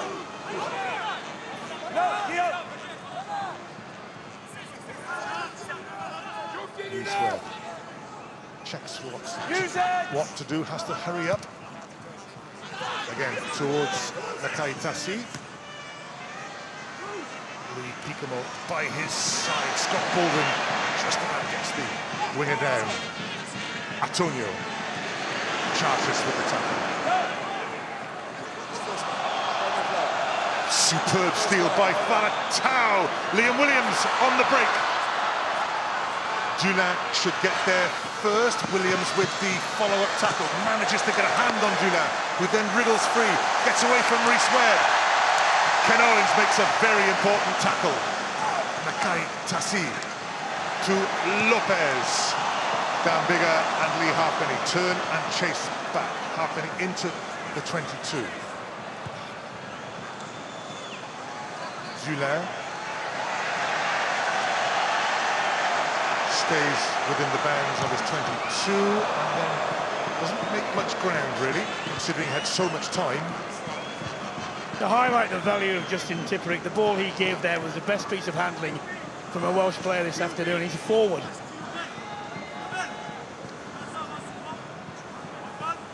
Toby Falatau has come on from Moriarty, of course. It's just that Wales are a bit stuck without specialist second rows now, with Jake Borloff, with Alan Wynne-Jones on. Scott Baldwin, a hooker, is on. Probably isn't just the lack of numbers, players having to boost in different positions they're not used to, the gaps in the line out if they don't get it exact as well. Comes to France untidily. It comes to France, but illegally. Penalty for Wales, and I don't think Lee Halfpenny will do anything other than indicate.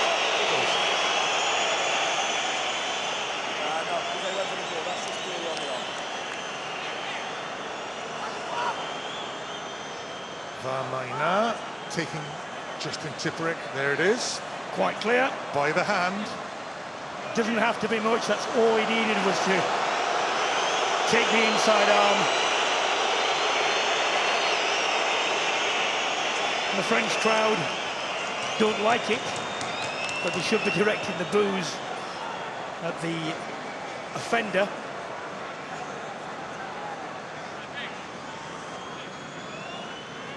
Look at it this way, you know, Wales a second row down. It's a line out, only 3 or 4 metres into the French half. What does it matter if they win a ball? Get out and defend. They can't defend a kick at goal.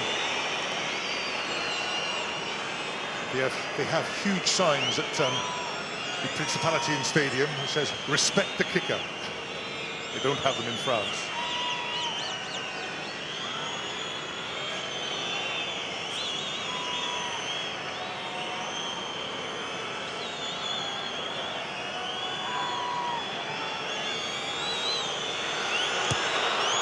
Does he like it? He does. He does indeed. The Welsh lead grows at the Stade de France. 5 penalties by Lee Halfpenny. 5 out of 5. And France 10, Wales 15. And they're in this position because of their defensive efforts. They've completely stifled France in terms of getting any quality ball, quick ball going forward. France have been reduced to finally kicking the ball when it comes to the end of their periods of play. Rémi Lamara comes off. François Trinduc is back on. It's an odd-looking Welsh pack, but it's... That goes wrong for Luke Charteris, and it goes right for Noah Nakai-Tassi.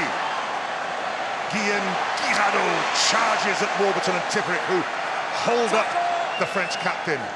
Bacto, Antonio at Reece Webb. Antonio delivers. The other switch of play. Maestri.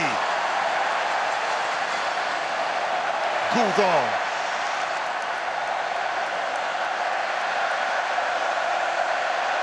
Surge by the players, the surge in the crowd.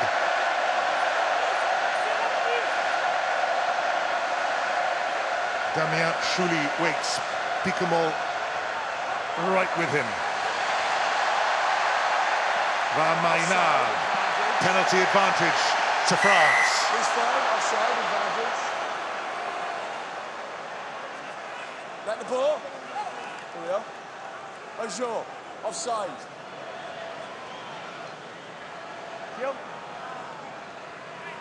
What do France do? Posts. We saw a passage of play there from France, which is potential for Wales in this respect. Wales have tackled well all game. Now they've got a reshuffle pack with a lot of their, well, certainly Moriarty as well is a great defender. They're in danger of being overpowered by a very big French side. If they could hold the line, make the tackles first up as they were doing, stop them at the point of contact, they will be okay. If they can't do that and France get behind them, then they're in trouble. This is Luke Charteris just losing out to the ball coming out of the sky. Nakai-Tassi took full advantage. The gap down to 2 points.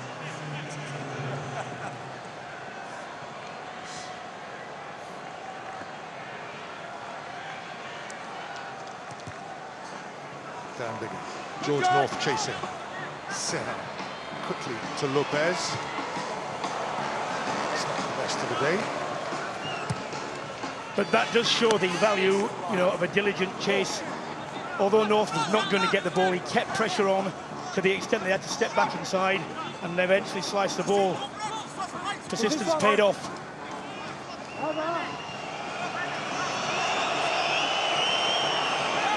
Alan Jones is the obvious line-out captain. Wales can reassess what they do here. Charteris wins.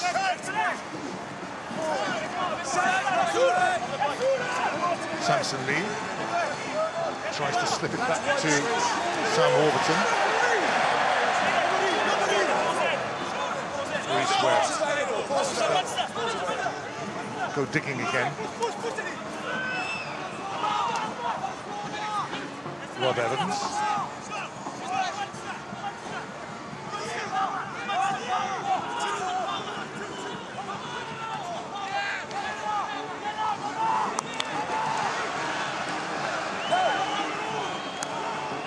France has to be careful not to give away the penalty.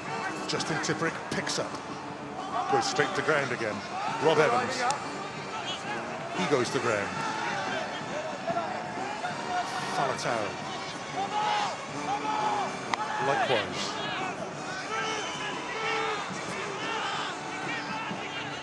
Tipperick. Ken Owens. Delivers though. Jonathan Davis arrives at pace. That's the 22-metre line. Dan Bigger. Webb. Falatau.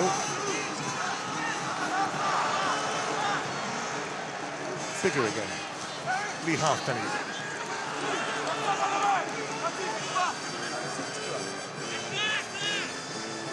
Good footwork by Justin Tipperick to make half a metre. It's that 22-metre line again. Here's Taulupe Falatau. He's done very well. He can get back up, not held. Sam Warburton carries on the good work. Falatau now plays scrum half. Goes again. Ken Owens picks up. Wales creeping forward. High tackle. No arm out yet from the referee, Wayne Barnes. Wales have got a lot of red shirts around there. Here they come through Dan Bigger. Can't get the pass away. France over the ball. It is a high tackle. And again, the crowd express their displeasure. High tackle though. Well, they won't be Brian. Well, they won't be happy because Ken Owens, you know, was on his way down, and therefore only a penalty. But the contact here is high.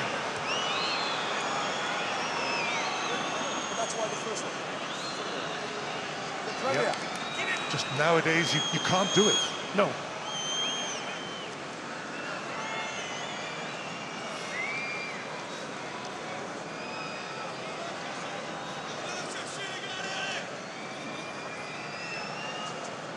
You know, France have not helped their cause at all by penalties for that, for grabbing the arm at the line-out ones which need not have occurred.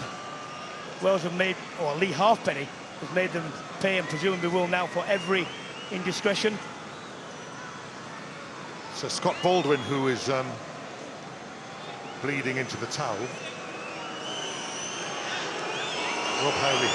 This is man management at its most delicate here. Wales hardly with any forwards left. Tom Francis should be okay to come back on. Meanwhile, Lee Halfpenny has landed his 6th penalty. Wales up to 18, France 30. Important restart now for Wales. Need to gather this cleanly, exit swiftly, make ground.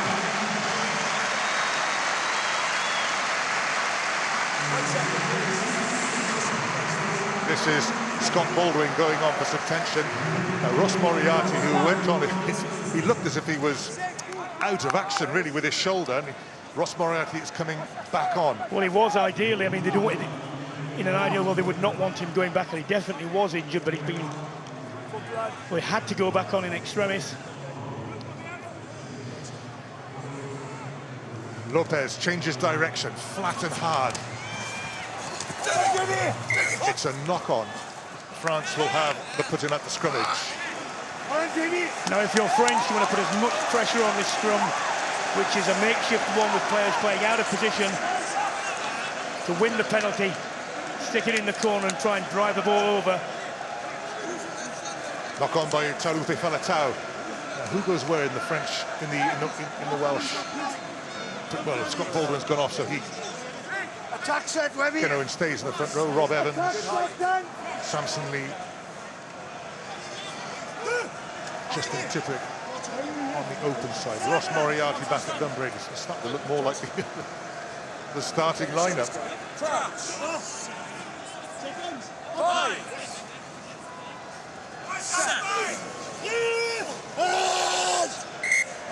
Antoine Dupont is on at scrum half for France.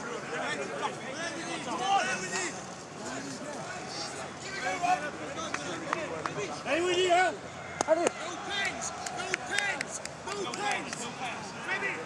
5-point lead for Wales. 73 minutes gone. We've got Falatau in the second row.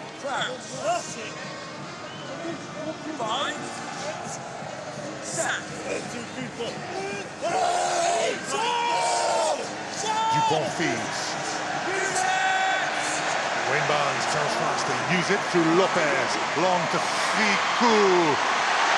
Ozzeh on the burst, and Nakai Tassi knocks on. It's gone backwards, says the referee. Wales have claimed possession. Liam Williams over the ball. France counter ruck. Williams tries to counter. It's untidy. Justin Tippett to Moriarty.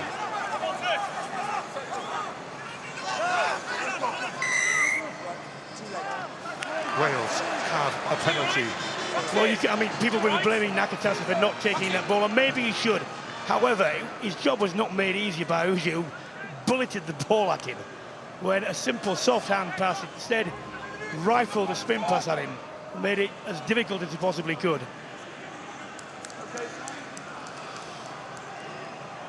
Dan Bigger in no rush. Wales again will have to work out who jumps where, who does what. Actually, with Falatau on and Moriarty, they have options. I tell you, you have to give a lot of credit to the Welsh scrum there for not conceding a penalty. Could easily have done so, and things would be very different. That ball should have been floated in front of him. Watch here. Bang. No need for that speed of pass. Well, even so, Bernie, so that's the sort of pass wingers, you know. Moriarty can't quite hold it. It's a penalty, it's a scrum advantage to France. France in possession. Dupont. Scrum. France defeat.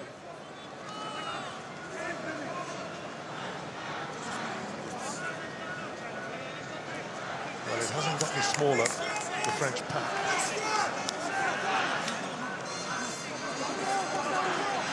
Of the starters, it's only Kevin Gourdon and Picamol, Maestri and Van Maina who are still on.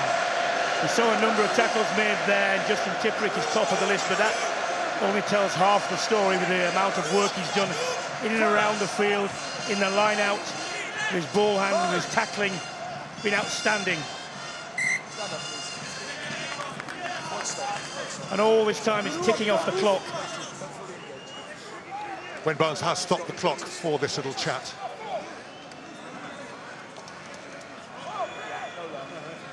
Space, please. No, time to stop.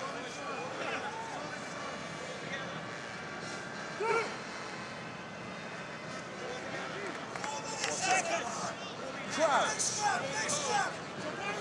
5. Set. Dupont feeds the scrum. And then he feeds Camille Lopez. Duke to Dulin. Jonathan Davis makes a back-tracking tackle. Picamol had to reach for it. Tipuric can't prevent the release.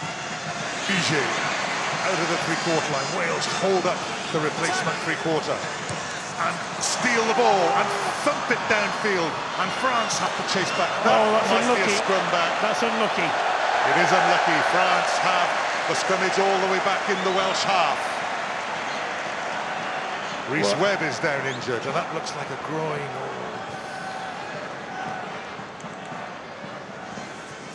Well, that's desperately disappointing if you're a Welsh fan, because it was tremendous ripping work. It was the right tactic to put boot to ball, just overcooked it.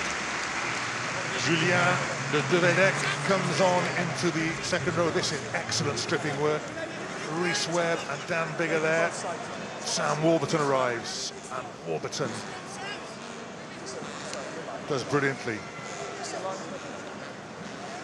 Only 3 minutes left. France need a converted try to win. The Welsh pack need to do the similar job that they've done to the last two scrums. Just keep it steady.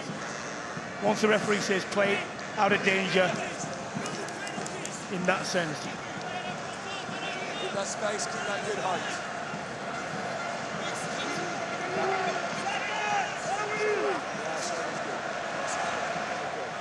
Watch on.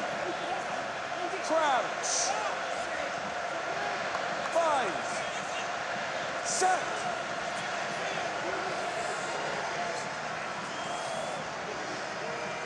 Dupont feeds and waits. 2.5 minutes to go. Lopez, Ficou. Dupont again. Moriarty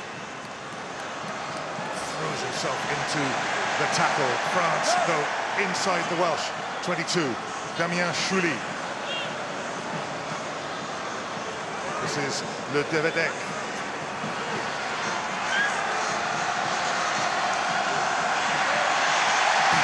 Raw strength of the number 8.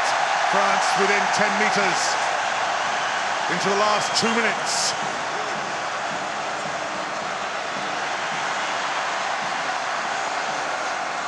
Dupont, the switch of play by Lopez. On his own, Camille Lopez 5 metres short. Dupont twists, turns, Wales hold him out. 3 metres short.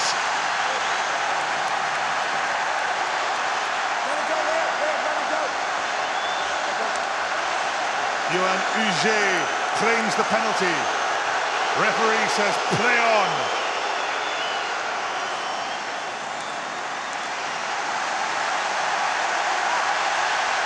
Camille Shah, the replacement hooker, has a go.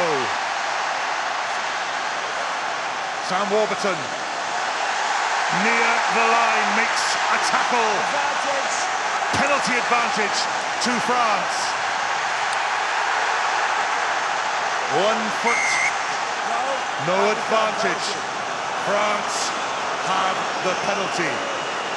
They need a try to draw, a converted try to win. Now, do you take the scrum or do you kick for the corner for a line out? What's stop? What's a stop? Oh, you can sense the exhaustion. Ken Owens is down. In the end, I think you kick it to the corner because with a scrum, you've no idea which way the referee will guess if it goes down. Could easily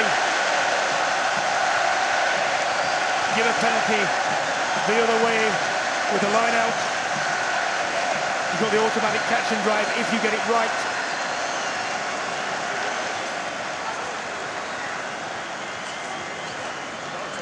France are going for the scrummage, it looks. Penalty, late, scrum option. Scrum option. Sam Warburton goes around the team. One last effort, Wales. Well, you can see the Welsh players encouraging each other. This is the do-or-die effort. It's the very last play of the game. The last 3 scrums have done really very well to keep them steady. Taulupe Faletau up in the second row.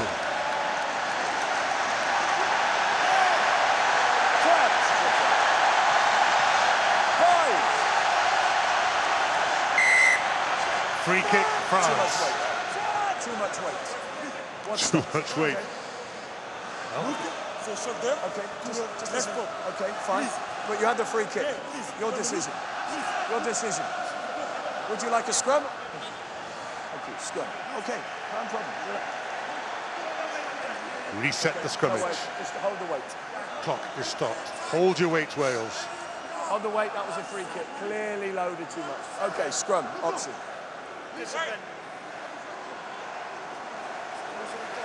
Well, it hasn't been a classic ride, but it's been a drama. Yes, drama at the denouement after a very uneven and average game, but with one last effort, Wales can take this. Antoine Dupont feeds the scrum, it goes down. Wayne Barnes stop, please. Resets. And Wayne Barnes knows this is the last play of the game, and he's going to have to be very sure of who is or isn't taking it down if he's to award penalties. Fine your side, good. Rob Evans, it's not long a prop plays for 80 minutes, but both Evans and Ken Owens have gone the full distance. There we go.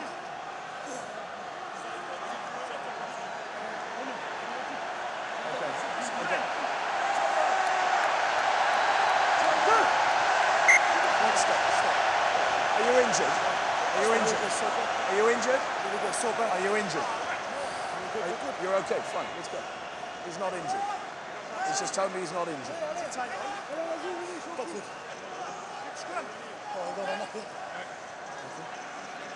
Lara Slimani can only watch from the sidelines as Uni Antonio, 17, who has declared himself not injured. That is how close France are. 10 seconds left of normal time, but this is France's chance. And we shall have to pause yet again. We are into overtime, but we shall have the scrum. I need us higher, and I need the space. I need you higher, and I need the space. Space. Higher is good for Wales, isn't it, Brian? It depends whether the French get in momentum. They're under pressure, you want to take it down immediately, so there isn't any momentum as once the side gets going forward. Antonio declared himself fit, but he's not.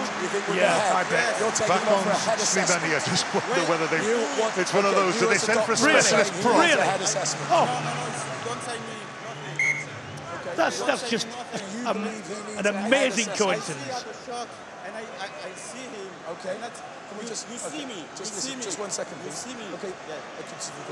Do you think he needs a head assessment? Yes. Yes. As a doctor, you have said he needs a head assessment. Wait, we're happy, whatever. Well, I suppose it depends how cynical you are. The doctor about this. Of the French team has told me his player. We fear the worst, Brian, when it comes to your analysis here. So what's happening now? He's going to bring him but on. the doctor actually said yes, he needs an assessment.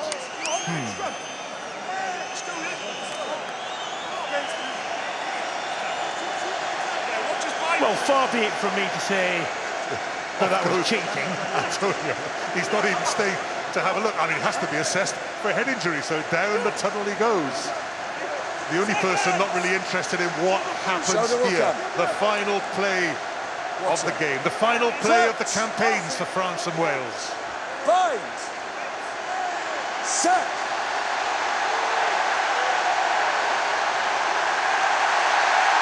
On comes the French drive. Up goes Kani Shah. Picamo can't get the pass away. Wales swoop on the attackers. Picamo driven back.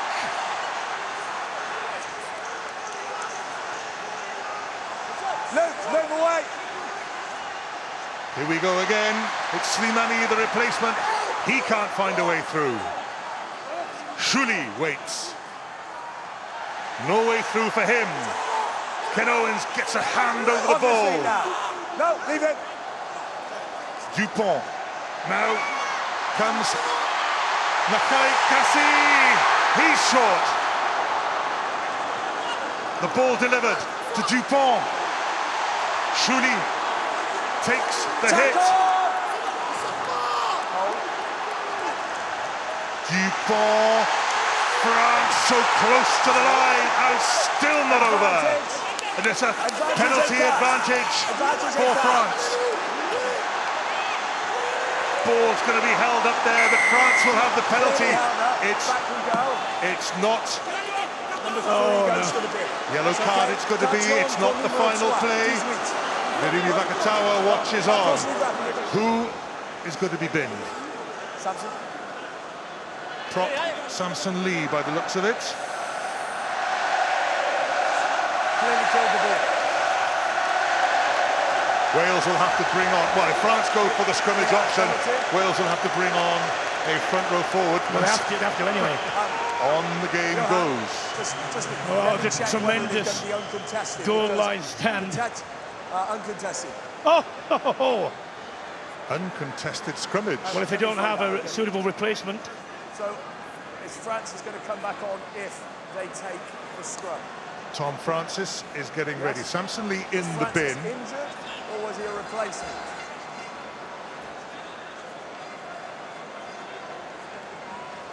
Now then, it looks as if Scott Baldwin is going to go back on. Wales are probably... In which case it's going to be an uncontested scrum.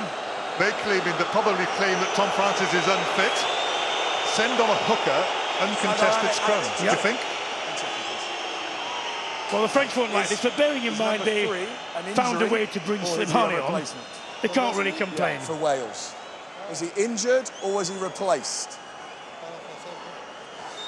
Was he injured, blessé or pas blessé? Trois rouges. Le trois rouges? Oui. Le count. Is Thomas Francis injured or was he replaced? Is it, mate, I'm just telling you what the law said. It's three. Start limping, Thomas. Well, I think he was replaced, but he might need a sudden head injury assessment if... Somebody give him a clip around the ear. Come back on if possible. Yeah, someone whack him. Oh, Sean Edwards is there, he'll do that. He's not very happy, Sean, at all. Now that looks like a very injured Thomas Francis, Wales will say. So if you take the scrum, he will come back on. Si tu veux le mêler, le numéro 3 retourner. Si tu veux le mêler. Well, they're making him come back on. Scrum, you need to bring 3 back on now. Tell you what, he wants to fall down the stairs now. He needs to come back on. Thomas Francis is having a word with Robin McBride, who's having a word with Scott Baldwin, who's having a little practice at the scrimmage. Robin McBride, the Welsh forwards coach. And this has all come because of the need. You have to have a suitable replacement to come back on. He's going to be qualified in that position in the front row. However, if a man's been substituted as opposed to taking on for injury, then he is allowed. Barnes is right. He's got to come back on. But you know, we saw with Slimani. You know, that was. Anyway, Tom Francis, specialist tight head prop, is back in position. It will be a contested scrum. Wales with only 7 forwards now. Qui ça?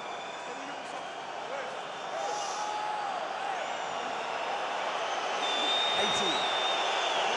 This is a bizarre end to the game. Off? 18 is 18's gone. He's the bin. Eddie Benarous. Who comes off? Who's on. France are trying to ring a change here. There's a certain farcical element. I tell you what, if it goes on much longer, you'll get the yellow card back on. Scott Baldwin. Thanks, Ben. I need the player number off. He's still bleeding. We're looking at the boards. 15. Lee Halfpenny is coming off. So Wales will have a full contingent of forwards. Well, they'll have 8 forwards on the field, but they'll have there'll be 1 light in the 3/4 line. Good men. Okay, good height. So France trail by 5. 15 Frenchmen against 14 Welshmen. Come here.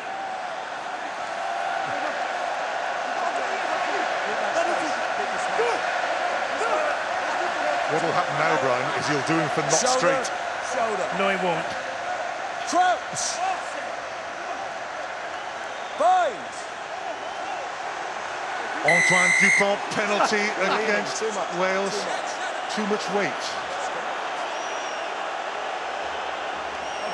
Okay, but you're going too much. Come closer if you're not happy with the distance.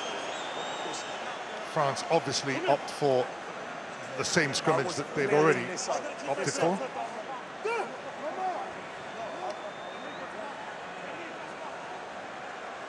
A most strange end Shoulders 1 to the Six Nations here at the Stade de France. But on we go. 87 minutes just about on the clock. Dupont feeds at last and the whistle goes again. Height and arm. Anyone who tells me that modern day scrums are fine, I'll just refer them to this. 87 minutes on the clock. This half has been going on for well over 50 minutes in real time.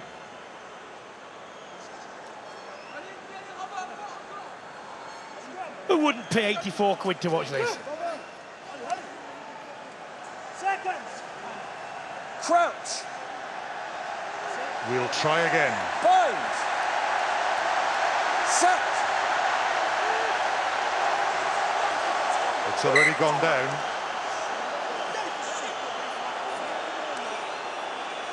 Say more. We're coming up to 88 minutes. Let's go. The Welsh coach, Rob Howley.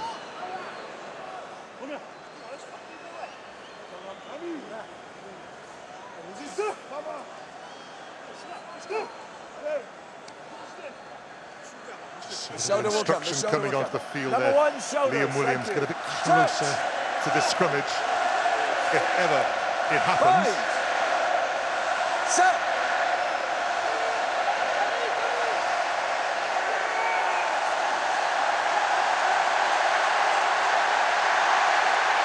Penalty to France, quickly taken by Picamol. held up short. Not 10. Not 10. Let go now. France press for the try that will draw them level. It's an advantage to them. Dupont, they go wide. They go wider. Nakaitasi can't get through. The ball's gone loose, but we go back for the penalty. And that's a huge decision, because had that not happened, Wales would have won the game by now. But they've got to be given the penalty chance, so they'll go for another scrum. 89 minutes. Penalty for Blue.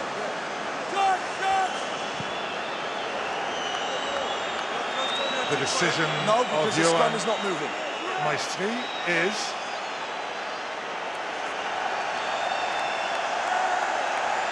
scrimmage again. Let's hope this one doesn't take 8 minutes.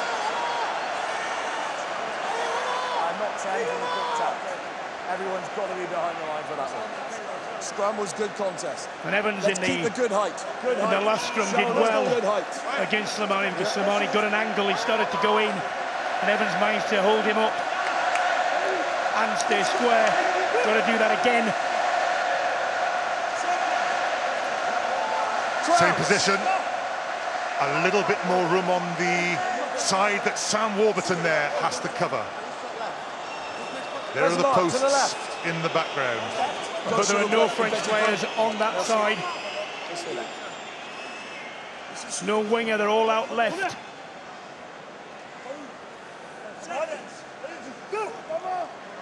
Which means Wales potentially are 2 defenders down if France do decide to move the ball left. Bind. Set. Off we go again. 90 minutes on the clock. Picamol controls. France have to use it. They come left. Nakaitasi is held. Release. Advantage. That's another penalty advantage for France. Dupont can't get clear. Falatau and Tipperick grab the French scrum half. France still in possession. Shah, the hooker replacement. No, don't go in there, Rob. Ball's gone loose. Ficou still going. Still playing advantage, I think. Gourdon. At what point does the advantage end? You're legal. Back we go. Back we go to the penalty. 91 minutes on the clock and a half. So, I know you've already got one in the bin for killing the ball, but you've now had a few penalties, including 9 making the tackle and staying on the ball. Of course you have, but one more and you might go down to 13. Of course you can.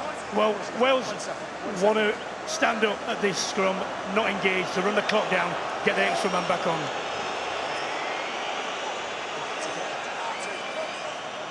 Yeah. Just as part of the subplot, 30 seconds and counting down to the return of Samson Lee, and Lee Halfpenny behind him. Meanwhile, who would be a coach? Ginoves. Back to the full complement. They're back. Captains. Halfpenny 15, Samson Lee 18. Tell you what odds would you have got of this happening when they went off, that they would actually get back on the field within live play. Robbie's your captain. Sorry, Robbie is. Hello, mate. Utterly bizarre. Okay, mate, we can't. Okay, you're making it clear that there's been a bite. We don't know where it is. We don't know when it is. Allegation of a bite. One second. Okay, one second. Is Rob Evans the bitten man, or is that just cramp? Hold on. Captain, Johan. Is it cramp brought on by a bite? Listen. Okay, just listen. Okay, there's been an accusation of a bite. Okay, I don't need it. And there's clearly a mark. He said it's at the last phase. Okay, so we know where it might be. So we're going to look at that material because of that. And if he's done it himself, we will deal with it. He said if he's done it himself. A self-inflicted bite. That would just about sum up the day, wouldn't it? Bite by George North. Say again. Okay. And he Jonathan said Davis it's has just the last but one breakdown, Fitzy. So Oh my goodness, with 93 minutes played, we're going to have another stoppage to have a look at the... bite mark on the arm, so I've got to look at it. We have to look at the situation. So Fitzy, we're looking, as the ball's come out, he's made a tackle on the fullback, and then he's been bitten. So, George North has made a tackle on Wayne, we're going to look for the footage. We're going to look for the footage now, Wayne. In the most bizarre circumstances, we're all looking, everybody, for a bite. Clearly a bite mark on his arm. Well, there appears to be a mark. Jonathan Davis has just written the word shambles down, which is fair, I think. Yeah, best contribution of the day from Jonathan, actually. Goodness me, 94 minutes, and we're looking for a bite. This may take some finding.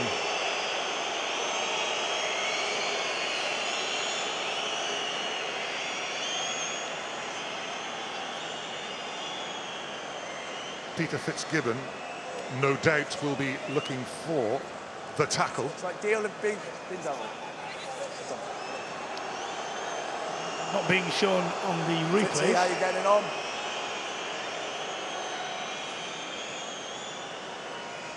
Nothing being shown. Still checking, here. Wayne. You found the relevant. Wayne, no conclusive footage. Okay. Play on. No conclusive footage. Play on. Here's Brice Dulin. There Tackled is by no George conclusive footage of the bite, so that will be dealt with afterwards. The penalty is against Rhys Webb, okay? George North over the ball there. Well, it's unlikely that North could have bitten himself from there. Clear. And if there was a mark, Number 9. it's probably not him that inflicted it. He's going straight, not left. 15 minutes beyond the 80-minute mark. I suppose in the spirit of Brexit and Trump and all these things that have been bizarre in the last year and a bit, this is just one of the pattern.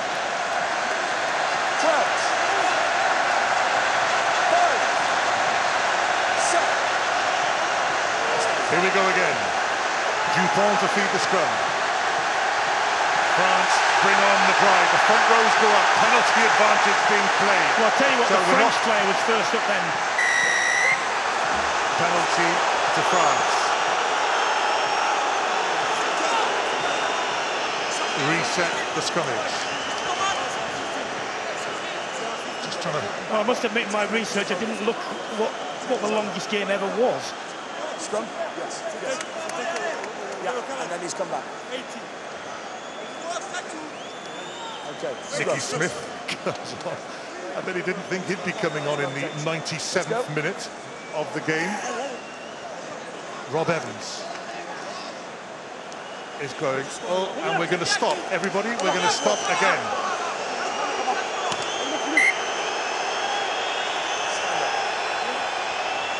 We have an issue with the fourth official.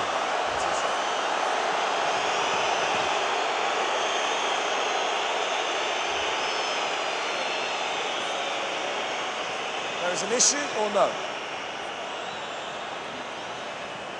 There is an issue or not?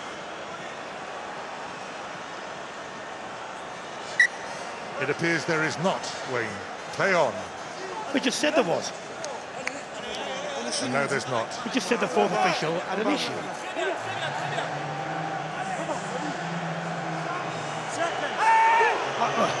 Nicky Smith on for a scrummage in the 98th minute.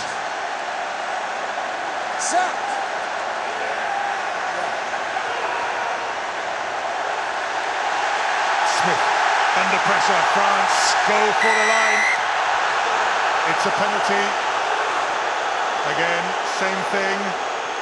I'll tell you what, although Wales were going backwards, the first player to come out of the scrum was Kevin Sharp. That's 2, next one goes. That's 2, next one goes. Next one goes, and presumably it'll be a penalty try. Yeah, but who's he going to decide to bin when the French player first went up? Who's responsible for that, apart from the French player? We've got coming out of the scrum. Sean Edwards, Rob Howley, Alan Phillips with the glasses, Welsh manager.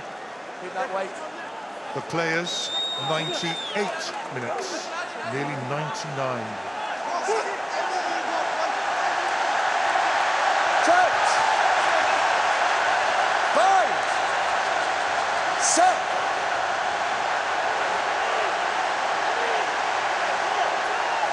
Off we go again. Dupont feeds, Pigamol controls, same old thing. Down goes the scrum. Dupont held. Yeah. Loose head. It's going to be another penalty. France that close now. Toby Filato back on his feet. Chartres tries to disrupt. Dupont. Slimani.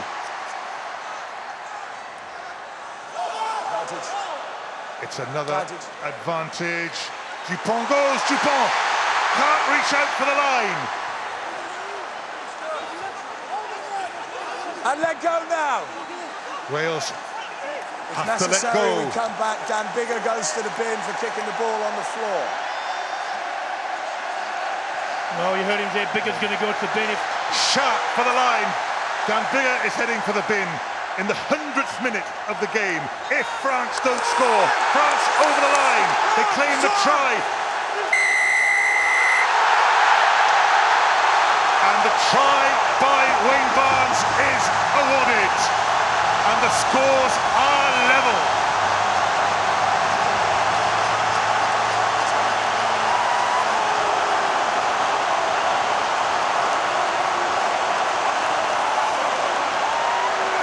No, you will not get a more controversial end to this game. Johan, that was an advantage. Here's a try. Come back to the corner. Robin McBride, the forwards coach of Wales, very unhappy. And we can go all the way back in what seems like a lifetime now to when France manufactured a way to get their first choice tighted back on.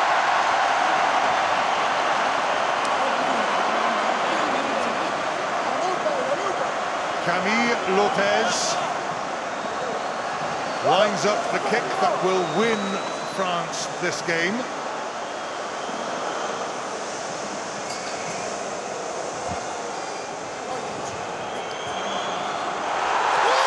It goes through, and France have won the game. It has been one of the longest games on record. It has been farcical towards the end. But the upshot is that France have beaten Wales here at the Stade de France. France 20, Wales 18.